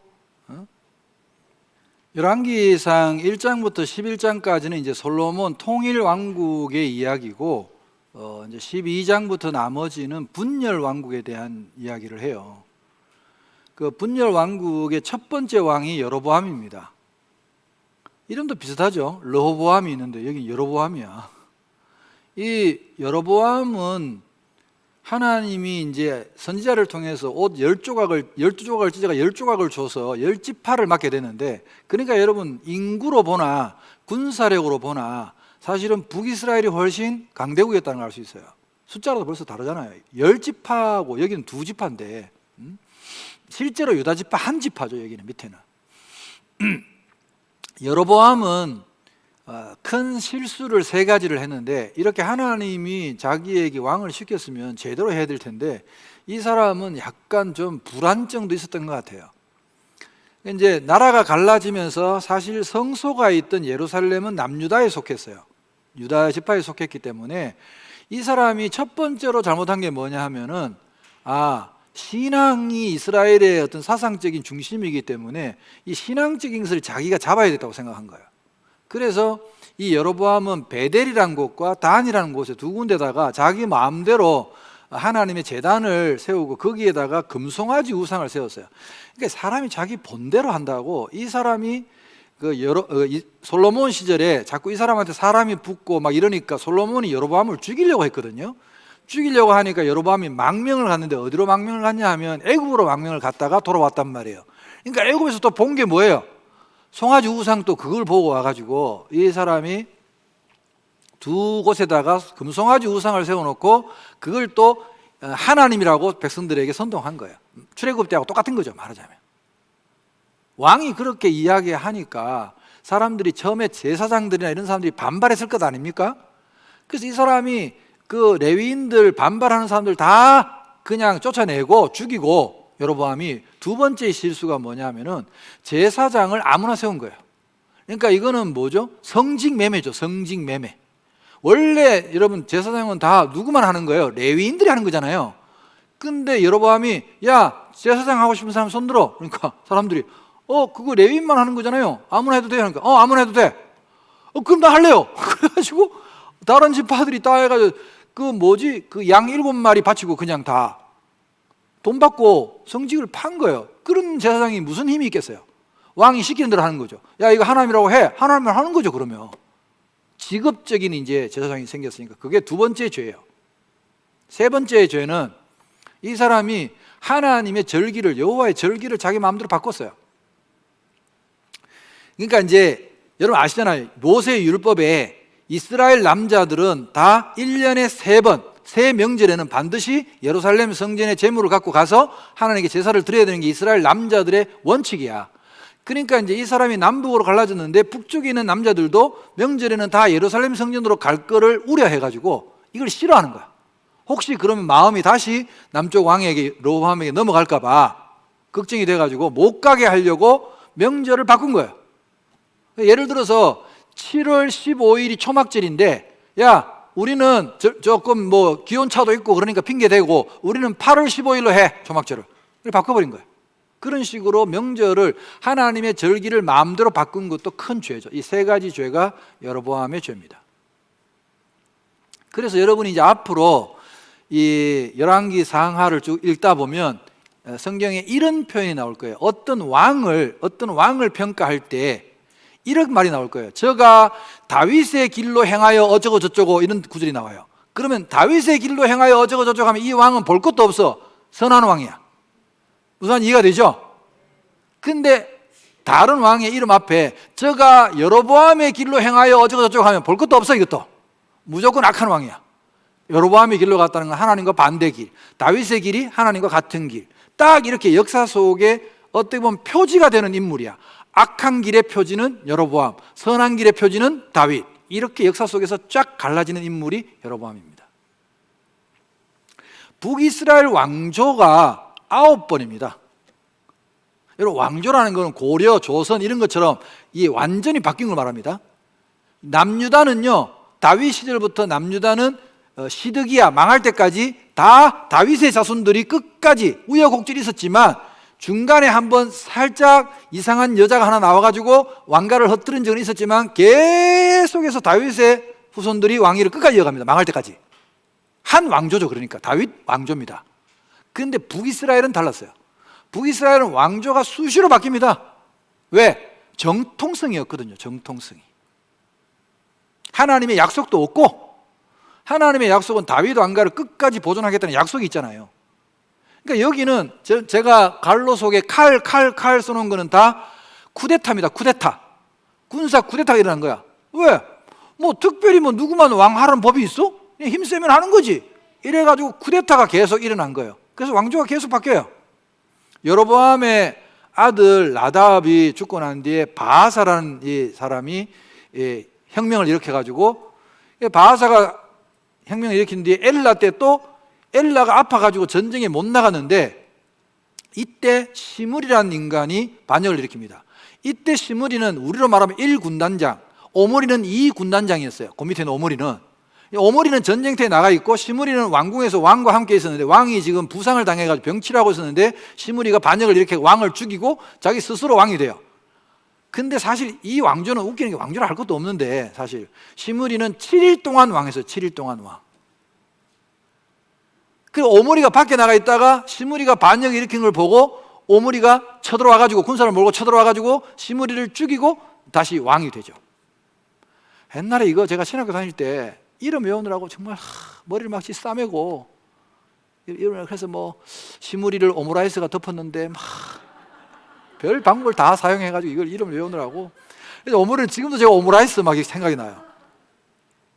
오므리는 지금 제가 전체적으로 한번 쭉 설명을 드리는 거예요. 이제 읽어보시면 이런 사람들의 이야기가 나오는 거니까. 오므리는 이 북이스라엘 왕조 가운데서 상당히 강력한 왕이었어요. 그래서 그 당시에 문서가 아직도 남아있는데, 그때는 북이스라엘을 지금 우리가 부르는 것처럼 이스라엘이라고 부르지 않았어요. 외교 문서에는 뭐라고 써있냐 하면 오므리의 나라라고 써있어요. 오므리의 나라. 그 정도로 오므리가 굉장히 영향을 가졌고, 이 오므리의 가장 큰 실책은 뭐냐 하면은, 얘는 쿠데타를 일으키고 시므리를 쫓아내기 위해 가지고 누구랑 협력을 했냐 하면, 이스라엘 북쪽에 있는, 북이스라엘의 위에 있는 지금의 레바논 지역에 있는 두로, 시돈, 여기 왕하고 군사적인 동맹을 한 거예요. 그 덕분에 권력은 잡았는데 문제가 뭐냐? 그래서 정략적 결혼을 하죠. 오므리의 아들이 누구냐 하면 아합입니다. 이 아합하고 저기 북쪽에 있는 두로, 시돈의 공주였던 이세벨하고 결혼을 시키죠. 정치적 결혼인 걸 벌써 알 수 있겠죠. 결혼을 하면서 이 이세벨은 바알 신앙심이 뛰어난 여자였어요. 공주인데. 그래서 시집 오면서 뭐를 같이 수입해 와요? 바알과 아세라를 수입해 옵니다. 그때 바알과 아세라 선지자들도 다 데리고 와요. 왜? 군사적으로 도움을 받았으니까 할 말이 없잖아요. 그래서 이때 이 오므리 시대에 바알이 들어오고 아합 시대에는 그 바알 신앙이 북이스라엘을 다 덮어버립니다. 그래서 하나님을 믿는, 북이스라엘도 그래도 하나님을 믿는 사람들이 선지자도 있었고 다 있었는데 다 죽여버리는 거야. 이세벨이 다 죽여버려. 엄청난 신앙 박해를 하면서. 그래서 아합 왕 때에 하나님의 사람들이 다 죽여버리고 하니까 막 도망가서 동굴 속에 숨고 해가지고 오바다라는 그 믿음이 좋은 대신 한 명이 자기가 돈을 들여가지고 50명씩 막 이렇게 동굴 속에 감춰가지고 먹여 살리는 이야기가 성경에 나와요. 옛날에 왜 우리 영화 쉰들러 리스트라고 있었잖아요. 쉰들러라는 독일 사람이 왜 유대인들 막 자기 공장에 감춰서 살린 것처럼 오바댜 리스트도 있어요, 성경에. 이 하나님의 선지자들을 동굴 속에 감춰서 살린 이야기가 이 아합 시대에 일어난 이야기고, 이때 이제 우리가 잘 알고 있는 엘리야 선지자가 나타나는 거죠. 드디어 북이스라엘에. 자, 엘리야 이야기는 제가 좀 이따 자세히 하고, 그리고 이제 아하시아 요람 때 가서 하나님이 이 엘리사를 통해서 예후라는 사람을 이렇게 세우죠. 그래서 예후가 쿠데타를 일으켜가지고 이 바알 믿는 사람들을 싹 다 죽여버리고, 그리고 예후가 이렇게 이제 쭉 몇 대가 내려가고, 스가랴 때 살룸이 또 쿠데타를 일으키고, 그 다음에 또 무나임이 쿠데타를 일으키고, 부가히야 때 바로 또 베가가 쿠데타를 일으키고, 계속 쿠데타가 계속 일어나니까 이게 나라가 망할 때는 항상 왕조가 빨리 바뀌어요. 이게 징조예요. 왕이 빨리 바뀌어요. 나라가 평화로울 때는 오래 왕이 살 때 평화롭습니다. 사실 우리나라도 조선 후기 때 가장 안정되던 때가 영조 때 아닙니까? 영조 대왕이 되게 오래 살았기 때문에 나라가 되게 안정되고 발전했죠. 여기 이제 망한 징조가 딱 보이잖아요. 칼칼칼칼 나오니까. 마지막 호세아 때 이제 북이스라엘이 BC 721년 혹은 722년이라고 하는데 뭐 정확하진 않아요. 722년에 아수르의 왕이 쳐들어와 가지고 완전히 이제 북이스라엘을 멸망시키고 사마리아 점령하고 싹 다 흩어버립니다. 싹 다 흩어버려요. 이스라엘 왕족들 싹 다 붙잡아다가 다시는 나라를 못 세우게 다 흩어버리고, 그리고 아수르에 있는 백성들을 북이스라엘 수도 사마리아 같은 데 다 옮겨와 가지고 세제 혜택 주고 땅 주고 해 가지고 아수르 사람들이 북이스라엘에 와서 이제 같이 살게 되죠. 그러면서 왕족들 귀족들은 다 흩어지고, 그리고 남쪽으로 피난 가고, 남유다로 피난 가고, 남아 있는 사람들은 이제 뭐 노예나 이제 뭐 농민들, 이런 별 볼 일 없는 기술자도 아닌 이런 사람들만 이제 남아 있었어요. 그 사람들하고 아수르 사람들하고 살다 보니까 혼혈이 나오잖아요. 결혼하고. 그때 생긴 족속이 신약에 나오는 사마리아인이라는 족속입니다. 아시겠어요? 그러니까 사마리아인이라는 족속은 생긴 지가 얼마 안 된 족속이에요. 사실은 아수르와 북이스라엘에 남은 사람들의 혼혈족이 바로 사마리아인입니다. 그러니까 반은 이스라엘 피해요, 사마리아인이 사실. 그래서 사마리아인들이 이스라엘 사람들하고 뭔가를 자꾸 같이 하려고 할 때마다 이스라엘이 사마리아인을 끊어내고 안 받아주고, 뒤에 막 느헤미야서에도 그런 이야기가 나오고 안 받아주고, 그래서 사마리아인들은 약이 올라가지고 자기들 스스로 그리심산에다가 성전도 막 짓고 난리를 피우는데도 끝까지 유대인들이 안 받아주고, 그래서 여러분 예수님 당시에 요한복음 4장에 보면 사마리아 우물가에 여인 이야기 나오잖아요. 그때 보면 이스라엘 사람들하고 이 사마리아인들이 철천지 원수가 되어 있는 모습을 볼 수 있죠.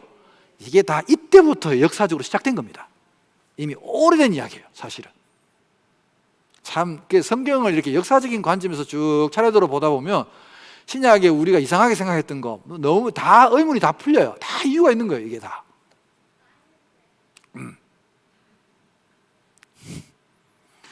자, 그래서 이 이야기 중에 뭐 다 이제 할 수는 없고, 오늘 남은 시간에 제가 여러분에게 좀 하고 싶은 이야기가 이 아합 이야기, 이 엘리야 이야기를 좀 하고 싶어요.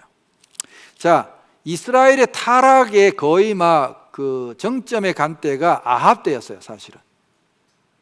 아합은 어떻게 보면 참 불쌍한 남자이기도 해요. 여러분, 남편의 종류도 5가지로 나눌 수 있어요. 남편의 종류. 엄처가가 있어요. 엄처가.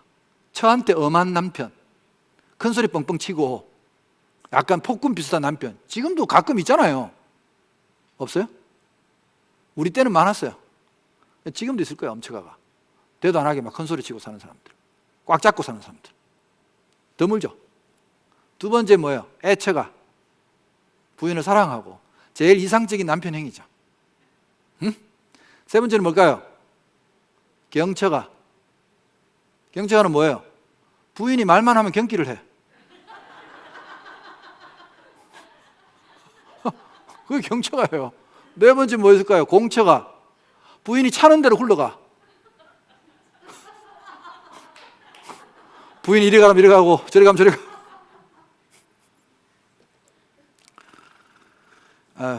마지막은 여러분 상상에 맡길게요. 아무튼 남편도 종류가 많은데 이 아합은 자기 부인이 이세벨이잖아요. 이 사람은 완전 공처가야. 진짜 차는 대로 굴러가는 공처가야. 철도 없고, 내가 보니까 성경을 보니까 이세벨이 시킨 대로 하는 거야, 그냥 다. 그래서 하나님이 이제 보다 안 되니까, 북이스라엘 이러니까 하나님이 드디어 선지자를 보내요. 엘리야 선지자라는 아주 참 대단한 선지자를 보내죠. 엘리야를 딱 보내는데, 엘리야가 갑자기 아합 왕 앞에 나타나가지고 이제 선포를 하는 거예요. 왕이시여, 당신이 하나님 말씀 안 듣고 이렇게 우상 섬기고 개판으로 하니까 하나님이 내게 말씀하시기를 앞으로 내 말이 있기 전에는 비도 한 방울 안 오고 이슬도 한 방울 안 내릴 겁니다. 그게 무려 3년 반이었어요. 보통 우리가 3년으로 이야기하는데 3년 동안 우로가 비도 이슬도 내리지 않을 겁니다 하고 싹 도망가 버렸어요. 그럼 아합이 뭐? 할 새도 없이 도망가 버렸어. 그러고는 진짜 그때부터 비도 안 오고 이슬도 안 내리는 거예요. 가뭄, 기근이 들었죠. 난리가 났죠. 그래 놓고는 이 엘리야는 어디로 튀었느냐? 처음에 이제 어디로 튀었냐면 이제 사르밧 저쪽으로 갔어요. 시돈 지방으로 튀었어요. 시돈 지방으로. 참 하나님의 전략이 대단하죠. 막 이세벨이 불을 켜고 이 엘리야를 잡으려고 했는데 막상 어디로 도망가냐면 이스라엘은 안 숨어 있고 시돈 지방으로 간 거야. 시돈이 어디요? 이세벨이 고향이잖아. 그걸로 간 거야. 참 하나님이 대단한 분이에요. 여러분 잘 보세요. 호랑이가 산중에서 사냥감을 찾으러 막 밤에 돌아다녀. 호랑이가 막 사냥감 찾으러 돌아다닐 때 어디가 제일 안전할까? 호랑이 굴이 제일 안전해. 호랑이가 돌아오기 전까지는. 설마 지 굴에서 사냥하지는 않을 거 아니야. 그런 원리를 썼나 봐, 하나님이. 그래가지고 이제 그 사르밧이라는 고장에 그것도 과부한테 보내는데 이 이야기도 꼭 해야 돼. 하필 보내도 왜 과부집에 보내? 과부집에 가보니까 형편이 어때? 이제 가뭄이 들어가지고 딱 먹고 죽으려고 이게 밀가루 통이면 요만큼 나오죠, 요만큼. 그래 이제 요거 한 끼 딱 해먹고 자기 아들하고 과부의 편은 이게 아들이 있잖아요. 이걸 이제 먹고 이제 죽을 판이야. 근데 선지자라는 사람이 와가지고 침을 끌떡끌떡 삼키면서 잠깐만 그 기왕에 그 한 끼 먹을 건데 나부터 호떡 한 개 만들어주고 나머지 아들하고 먹으라는 거야. 또 남의 일이라고 여러분 흥분을 안 하죠. 지금 여러분이 형편이 이런데 누군가가 자기가 하나님의 선지자라고 하면서 와가지고 그거 달라 그러면 어떤 생각을 하겠어요? 진짜 치사반스 아닙니까? 우리말로. 지금 어디 가서 먹을 데가 없어서 과부한테 와가지고 그걸 달라고 해 그래. 뭐 어디 부잣집이나 가가지고 좀 있는 집에 가서 그렇게 해야지. 저도 처음에 그렇게 생각했어요. 근데 이 과부가 참 대단한 사람이야. 나 같으면 아이고 하나님의 선지자 꼴이 그게 뭐야 그리고 오히려 안 믿었을 텐데 이분이 그래도 참 믿음을 가지고 아유 그래 뭐 이왕 우리가 먹고 죽을 판인데 그 멀리서 오신 것 같으니까 제가 한 끼 대접할게요. 그리고 진짜 그걸 가지고 엘리야를 먼저 한 끼 대접하고 자기 아들 먹었단 말이에요. 근데 이 선지자가 뭐라 그랬냐 하면 만약에 내 말대로 해주면 하나님이 이 가뭄이 끝날 때까지 그 밀가루통에 밀가루가 떨어지지 아니할 거고 네 기름통에 기름도 이만큼 남아서 구울 거 그 기름도 안 떨어질 거라고 예언을 했는데 이 과부가 믿음을 가지고 그걸 진짜 선지자를 대접을 하니까 이 3년 반 동안에 밀가루통에 밀가루가 안 떨어지고 기름통에 기름이 안 떨어진 거예요. 할렐루야. 저는 좀 옛날에 좀 오해를 했어요. 이 엘리야 선지자를. 죄송하지만 너무 치사반스다. 왜 과부한테 가가지고 그거 있는 거 그거 막 마저 그걸 해먹으려고 그랬나 생각했는데 나중에 제가 하나님의 마음을 깨닫고 나니까 다시 생각을 바꿨어요. 그 과부한테 뭘 뺏어 먹으려고 한 게 아니라 치사한 게 아니라 그 과부를 살리려고 보내셨구나 하나님. 이 3년 가뭄 동안에 선지자의 말을 받아들이고 나니까 이 과부는 달리 먹고 살 길도 없었는데 하나님의 말씀을 믿었더니 이 가뭄 동안에 안 굶어 죽었잖아요. 엘리야를 통해서. 그런 뜻이 계셨구나. 그래서 하나님의 생각은 우리 생각보다 높으시고 하나님의 길은 언제나 우리 길보다 옳은 길이신 거야. 우리 생각대로 판단하면 안 돼. 그래서 함부로. 그리고 이제 3년 반이 지난 뒤에 엘리야가 다시 하나님이 가라 이제 비를 내리겠다 하니까 온 거죠. 와가지고 다시 이제 아합 왕 앞에 나타나서 이야기를 하는 거예요. 이제 아합 왕 앞에 엘리야가 나타나니까 아합이 이스라엘을 괴롭히는 자여 너냐 이렇게 말해요. 너 때문에 우리가 괴롭다니까 엘리야가 한 말도 안 져요. 왕이시여 헛소리 하지 마세요. 이스라엘을 괴롭게 하는 자는 바로 당신입니다. 당신이 하나님을 안 섬겨가지고 이 모양 이 꼴이 된 거 아니에요. 그러면서 자 당신이 그렇게 바알을 섬기고 아세라를 섬겼는데 지금 꼴이 이게 뭡니까? 왜? 이거 진짜 아이러니한 일이에요 여러분. 그렇게 이스라엘이 3년 반 동안 열심히 바알에게 가서 기우제를 드렸을 것 아닙니까? 제가 바알 그 교리 말씀드렸죠? 기억나시죠? 바알은 천둥벼락의 신이고 풍류의 신이고 비를 내려야 되는 신이야. 그렇게 바알 신전에 가서 이스라엘 남자들이 기우제를 열심히 드렸는데 왜 비 한 방울 못 내려? 왜 이슬 한 방울도 못 내리는 거야? 왜? 바알이 없으니까. 가짜니까. 당신들이 그렇게 바알을 섬긴 결과가 뭐냐 이게. 자 이제 진짜 신이 누군지 진짜 비를 오게도 하고 비를 안 오게도 할 수 있는 신이 누군지 우리 한번 해보자. 그러니까 아합이 뭐 어떻게 하자고. 당신 그 바알 아세라 선지자들 많죠 이 나라에. 많지. 다 모으세요. 어디로? 갈멜산으로. 갈멜산 꼭대기에서 봅시다. 그래서 그럼 하나님 편에서 누가 나올 건데 필요 없고 나 혼자면 충분해요. 뭐? 그럼 850대 1인데 오케이 850대 1이라 내가 얼마든지 이길 수 있으니까 오케이 합시다. 그래가지고 갈멜산에서 1대 850에 여호와와 바알의 대전이 붙은 거예요. 그때 막 이스라엘의 찌라시가 돌았겠죠. 막 가문들이 힘들었는데 막 호해요 막 애들이 뿌리면서 세기의 대결 짠짜른짠 기대하시라 하면서 막 갈멜산으로 모이시라 하면서 막 이제 막 바알과 하나님이 대결한답니다. 막 난리가 나가요. 막 온 동네 사람들 백성들이 막 갈멜산 꼭대기에 다 모인 거야. 물론 왕도 왔어요. 이때 이세벨은 안 왔어요. 이세벨은 안 오고 왕도 오고 신하들도 오고 막 다 모여가지고 막 산꼭대기에 딱 모였는데 대결 방법은 어떻게 할 거냐? 성경에 나와 있는 대로 장작을 깔고 장작을 태워서 이제 재물 위에 올려놓고 불 지르지 말고 밑에서 지르지 말고 자기 각자 신에게 기도해가지고 하늘에서 불이 확 내려와가지고 이 재물을 받아가면 사르면 그게 진짜 살아있는 신이다. 어때? 오케이. 좋아. 그래가지고 이제 드디어 이제 세 개의 대결이 붙었는데 엘리야가 야, 니들이 먼저 해 그래. 먼저 해봐. 그 이제 바알 선지자들을 850명 아세라하고 다 850명이 모였어요. 모여가지고 장작을 쌓고 재물 올려놓고 그 대신 불 지르지 마라. 밑에 지르지 말고 불러라. 자, 그래서 이제 막 그때 여러분 분위기는 이스라엘은 다 바알 편이었어요. 백성들이 다 넘어가가지고 이세벨하고 다 넘어가 여호와의 제사장들은 다 죽고 막 숨고 없었다니까. 선지자도 없고 그런 반이니까 백성들의 민심은 다 바알로 넘어간 거야. 그래서 이제 그 모여가지고 이제 구경거리도 없는데 막 구경하고 있는데 바알 선자들이 이제 짝대기를 지으면서 그 대단을 삥 둘러가지고 이제 850명이 도는 광경을 상상해봐요. 돌면서 막 바알이여 응답하소서, 바알이여 응답하소서, 바알이여 응답하소서 막 도는 게 백성들이 같이 바알이여 했지.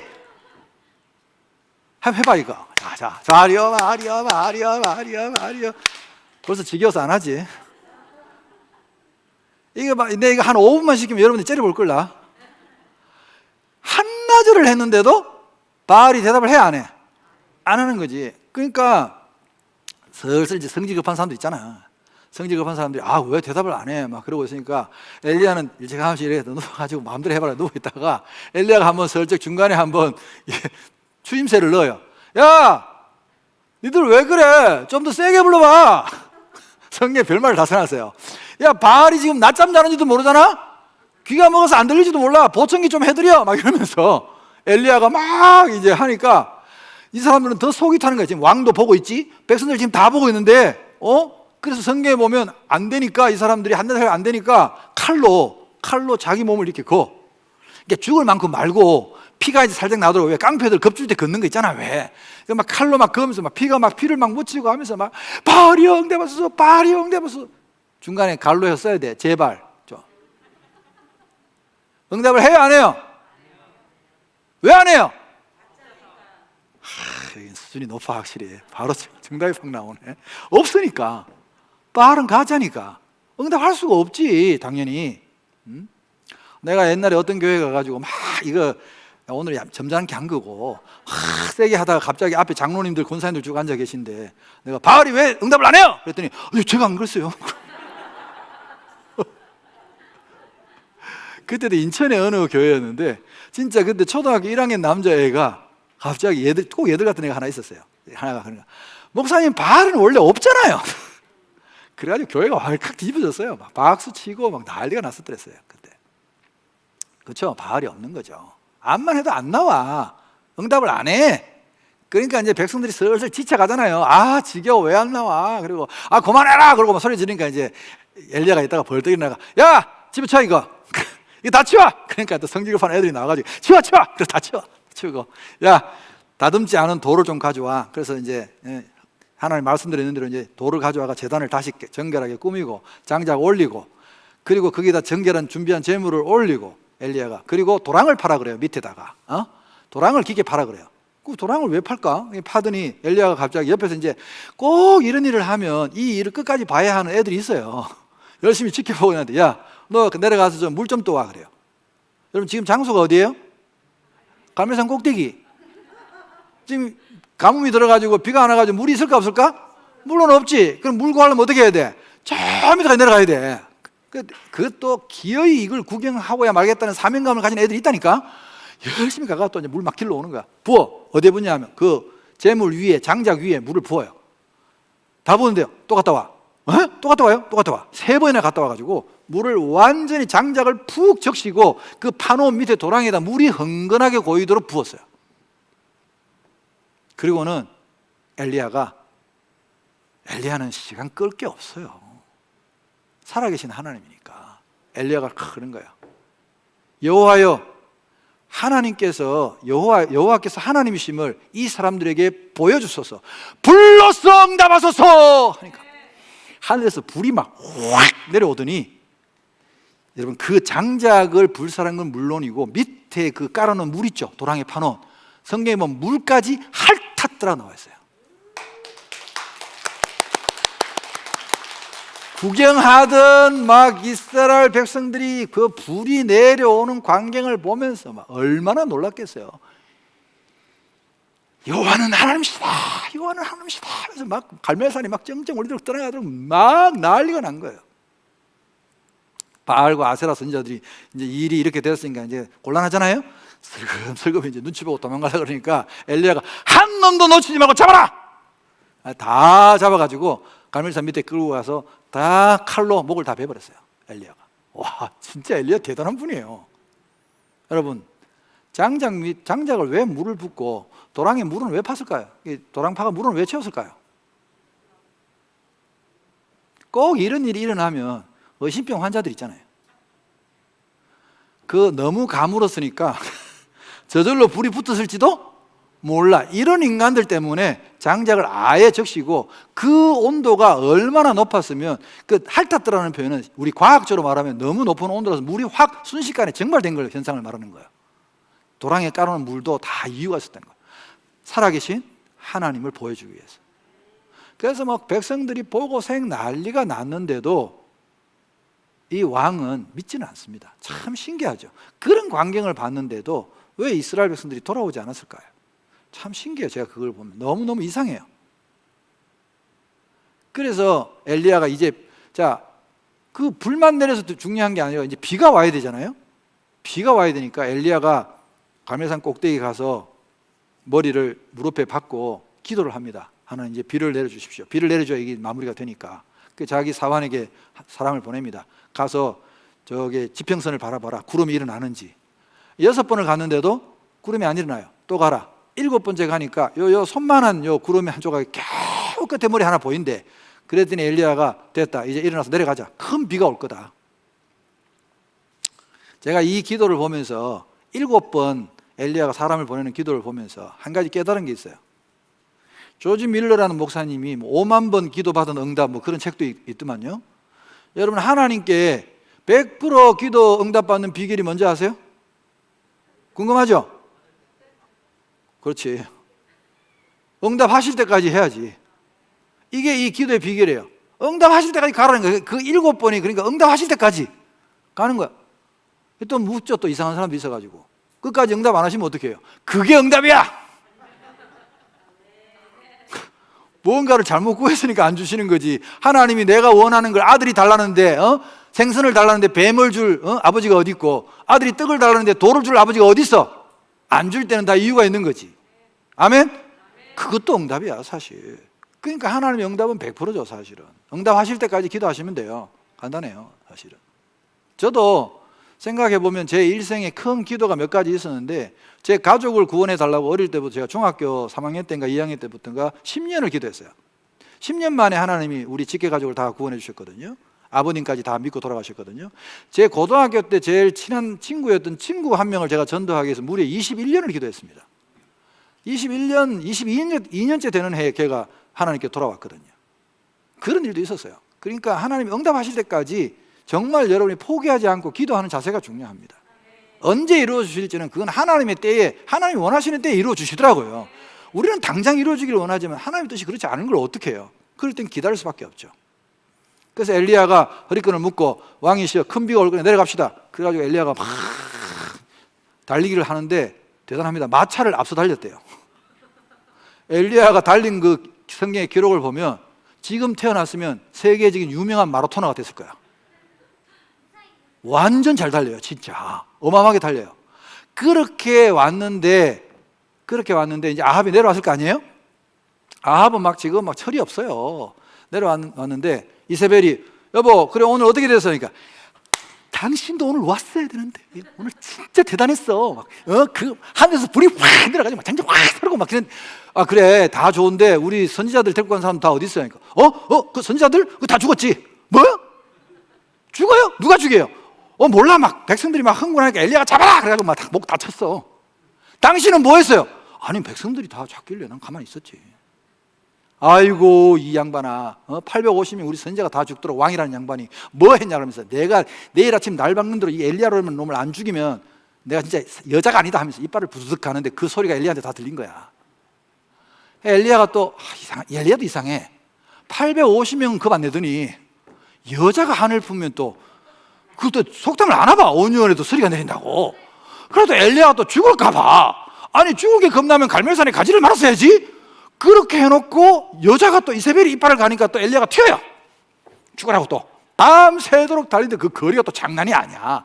그래가지고 광야로 들어가서 로뎀 나무 아래에 엎어져 가지고 하나님 이만하면 조카오니 나를 죽여달라고 그래. 아니 선지자가 뭘 하나님께 죽여달라고 그래? 이상한 소리잖아. 그래서 의사 선생님이 또 그거를 또 정신과적으로 판단을 했네. 그랬더니 아드레날린 과다 분비증에 의한 우울증이라네. 나 진짜 재밌는. 그러니까 이제 사람이 너무 큰 일을 했잖아요. 대단한 일을 갈면서 했는데 갑자기 막 확 이제 기분이 다운되면서 우울증이 왔다는 거야. 사역자도 여러분 우울증이 올 수 있습니다. 여러분 목사님 잘 섬기세요. 괜히 또 우울증 올지도 몰라. 목사도 힘들 때가 있어요. 그래 죽여달라 그러니까 하나님이 이때는 또 천사를 보내가지고 먹어라, 그 떡 먹고 물 먹고 또 자라 쉬어라 하면서 계속 하나님이 터치를 하고 안마를 하고 그렇게 엘리야를 달래면서 엘리야를 이렇게 세운 게 뭐냐면 엘리야에게 3가지 사명을 주죠. 너 아직 안 끝났어. 너 아직 쓸만해. 그러면서 엘리야에게 이제 3가지 사명을 줍니다. 그 3가지 사명 중에 이제 하나가 후계자를 엘리사를 이제 부르고 세우라는 건데 나머지 2개는 뭐 저쪽에 아람 왕을 하사엘을 세우고 뭐 이런 거는 사실은 엘리야가 받았지만 엘리사가 합니다. 예후를 세워서 이런 모든 것들은 엘리사가 사명은 엘리야가 받았는데 그것을 엘리사가 이어받아 가지고 합니다. 실제로 이제 엘리야가 한 거는 이제 한 가지죠. 엘리사를 세운 거죠. 그래서 엘리야가 후계자를 부르는데 이 부르는 장면도 앞에 나와 있으니까 마저 할게요. 엘리사는 그때 그 농부였어요. 농부. 굉장히 부자 농부 집의 아들이었던가 봐요. 엘리사가 소를 갖고 밭을 갈고 있는데 소가 12결이니까 소가 24마리야. 소도 한 마리도 없는 분들이 또 24마리! 24마리가 갈고 있으니까 밭이 어마무시하게 클 거 아니에요.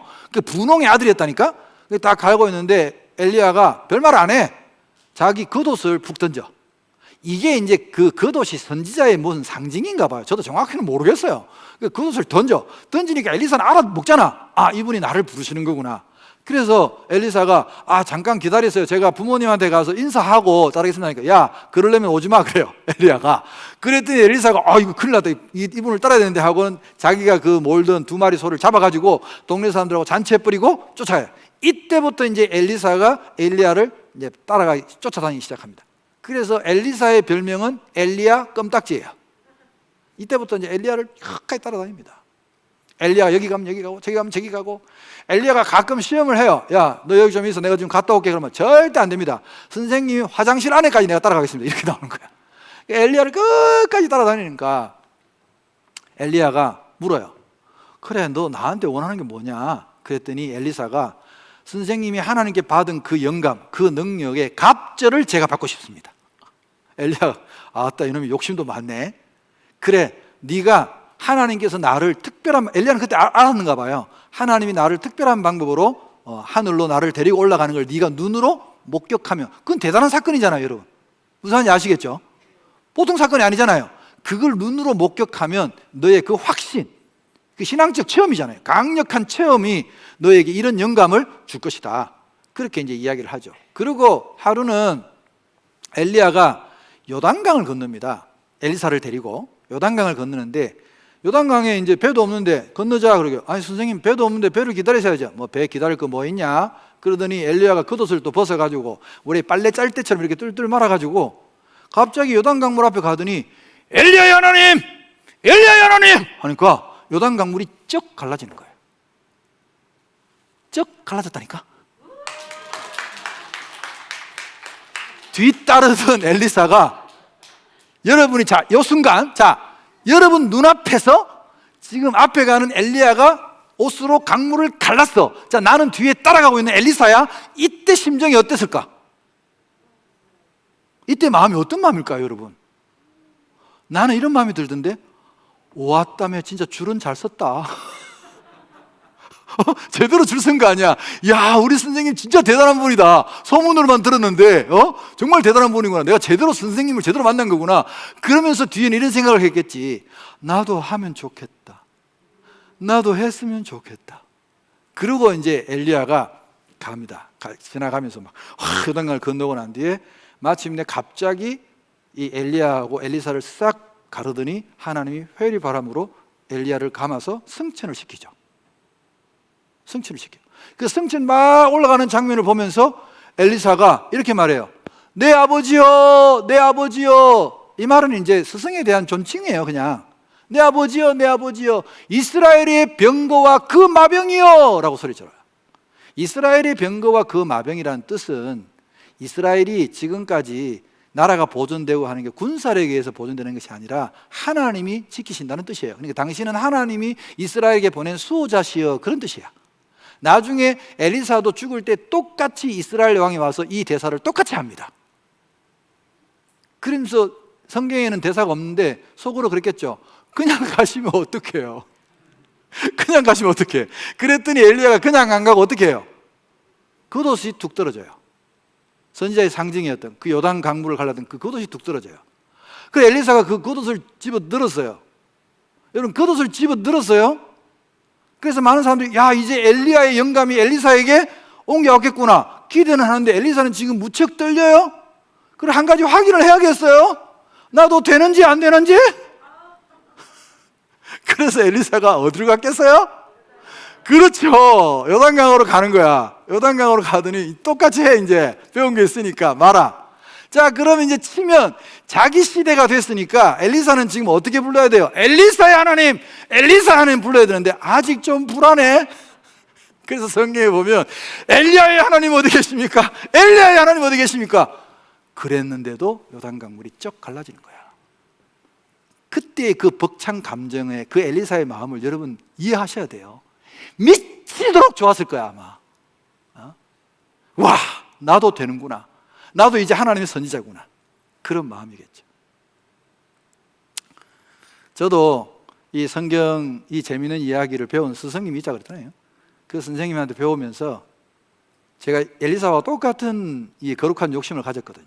우리 선생님보다 내가 갑절의 영감을 갖고 정말 더 재밌게 하고 싶다. 그런 마음으로 지금까지 왔어요. 저도 아직 제가 보니까 발끝이 못 따라가는데 그래도 조금 흉내는 내는 것 같아요. 이렇게 치면서 여러분들이 지금까지 이렇게 잘 들어주시고 해서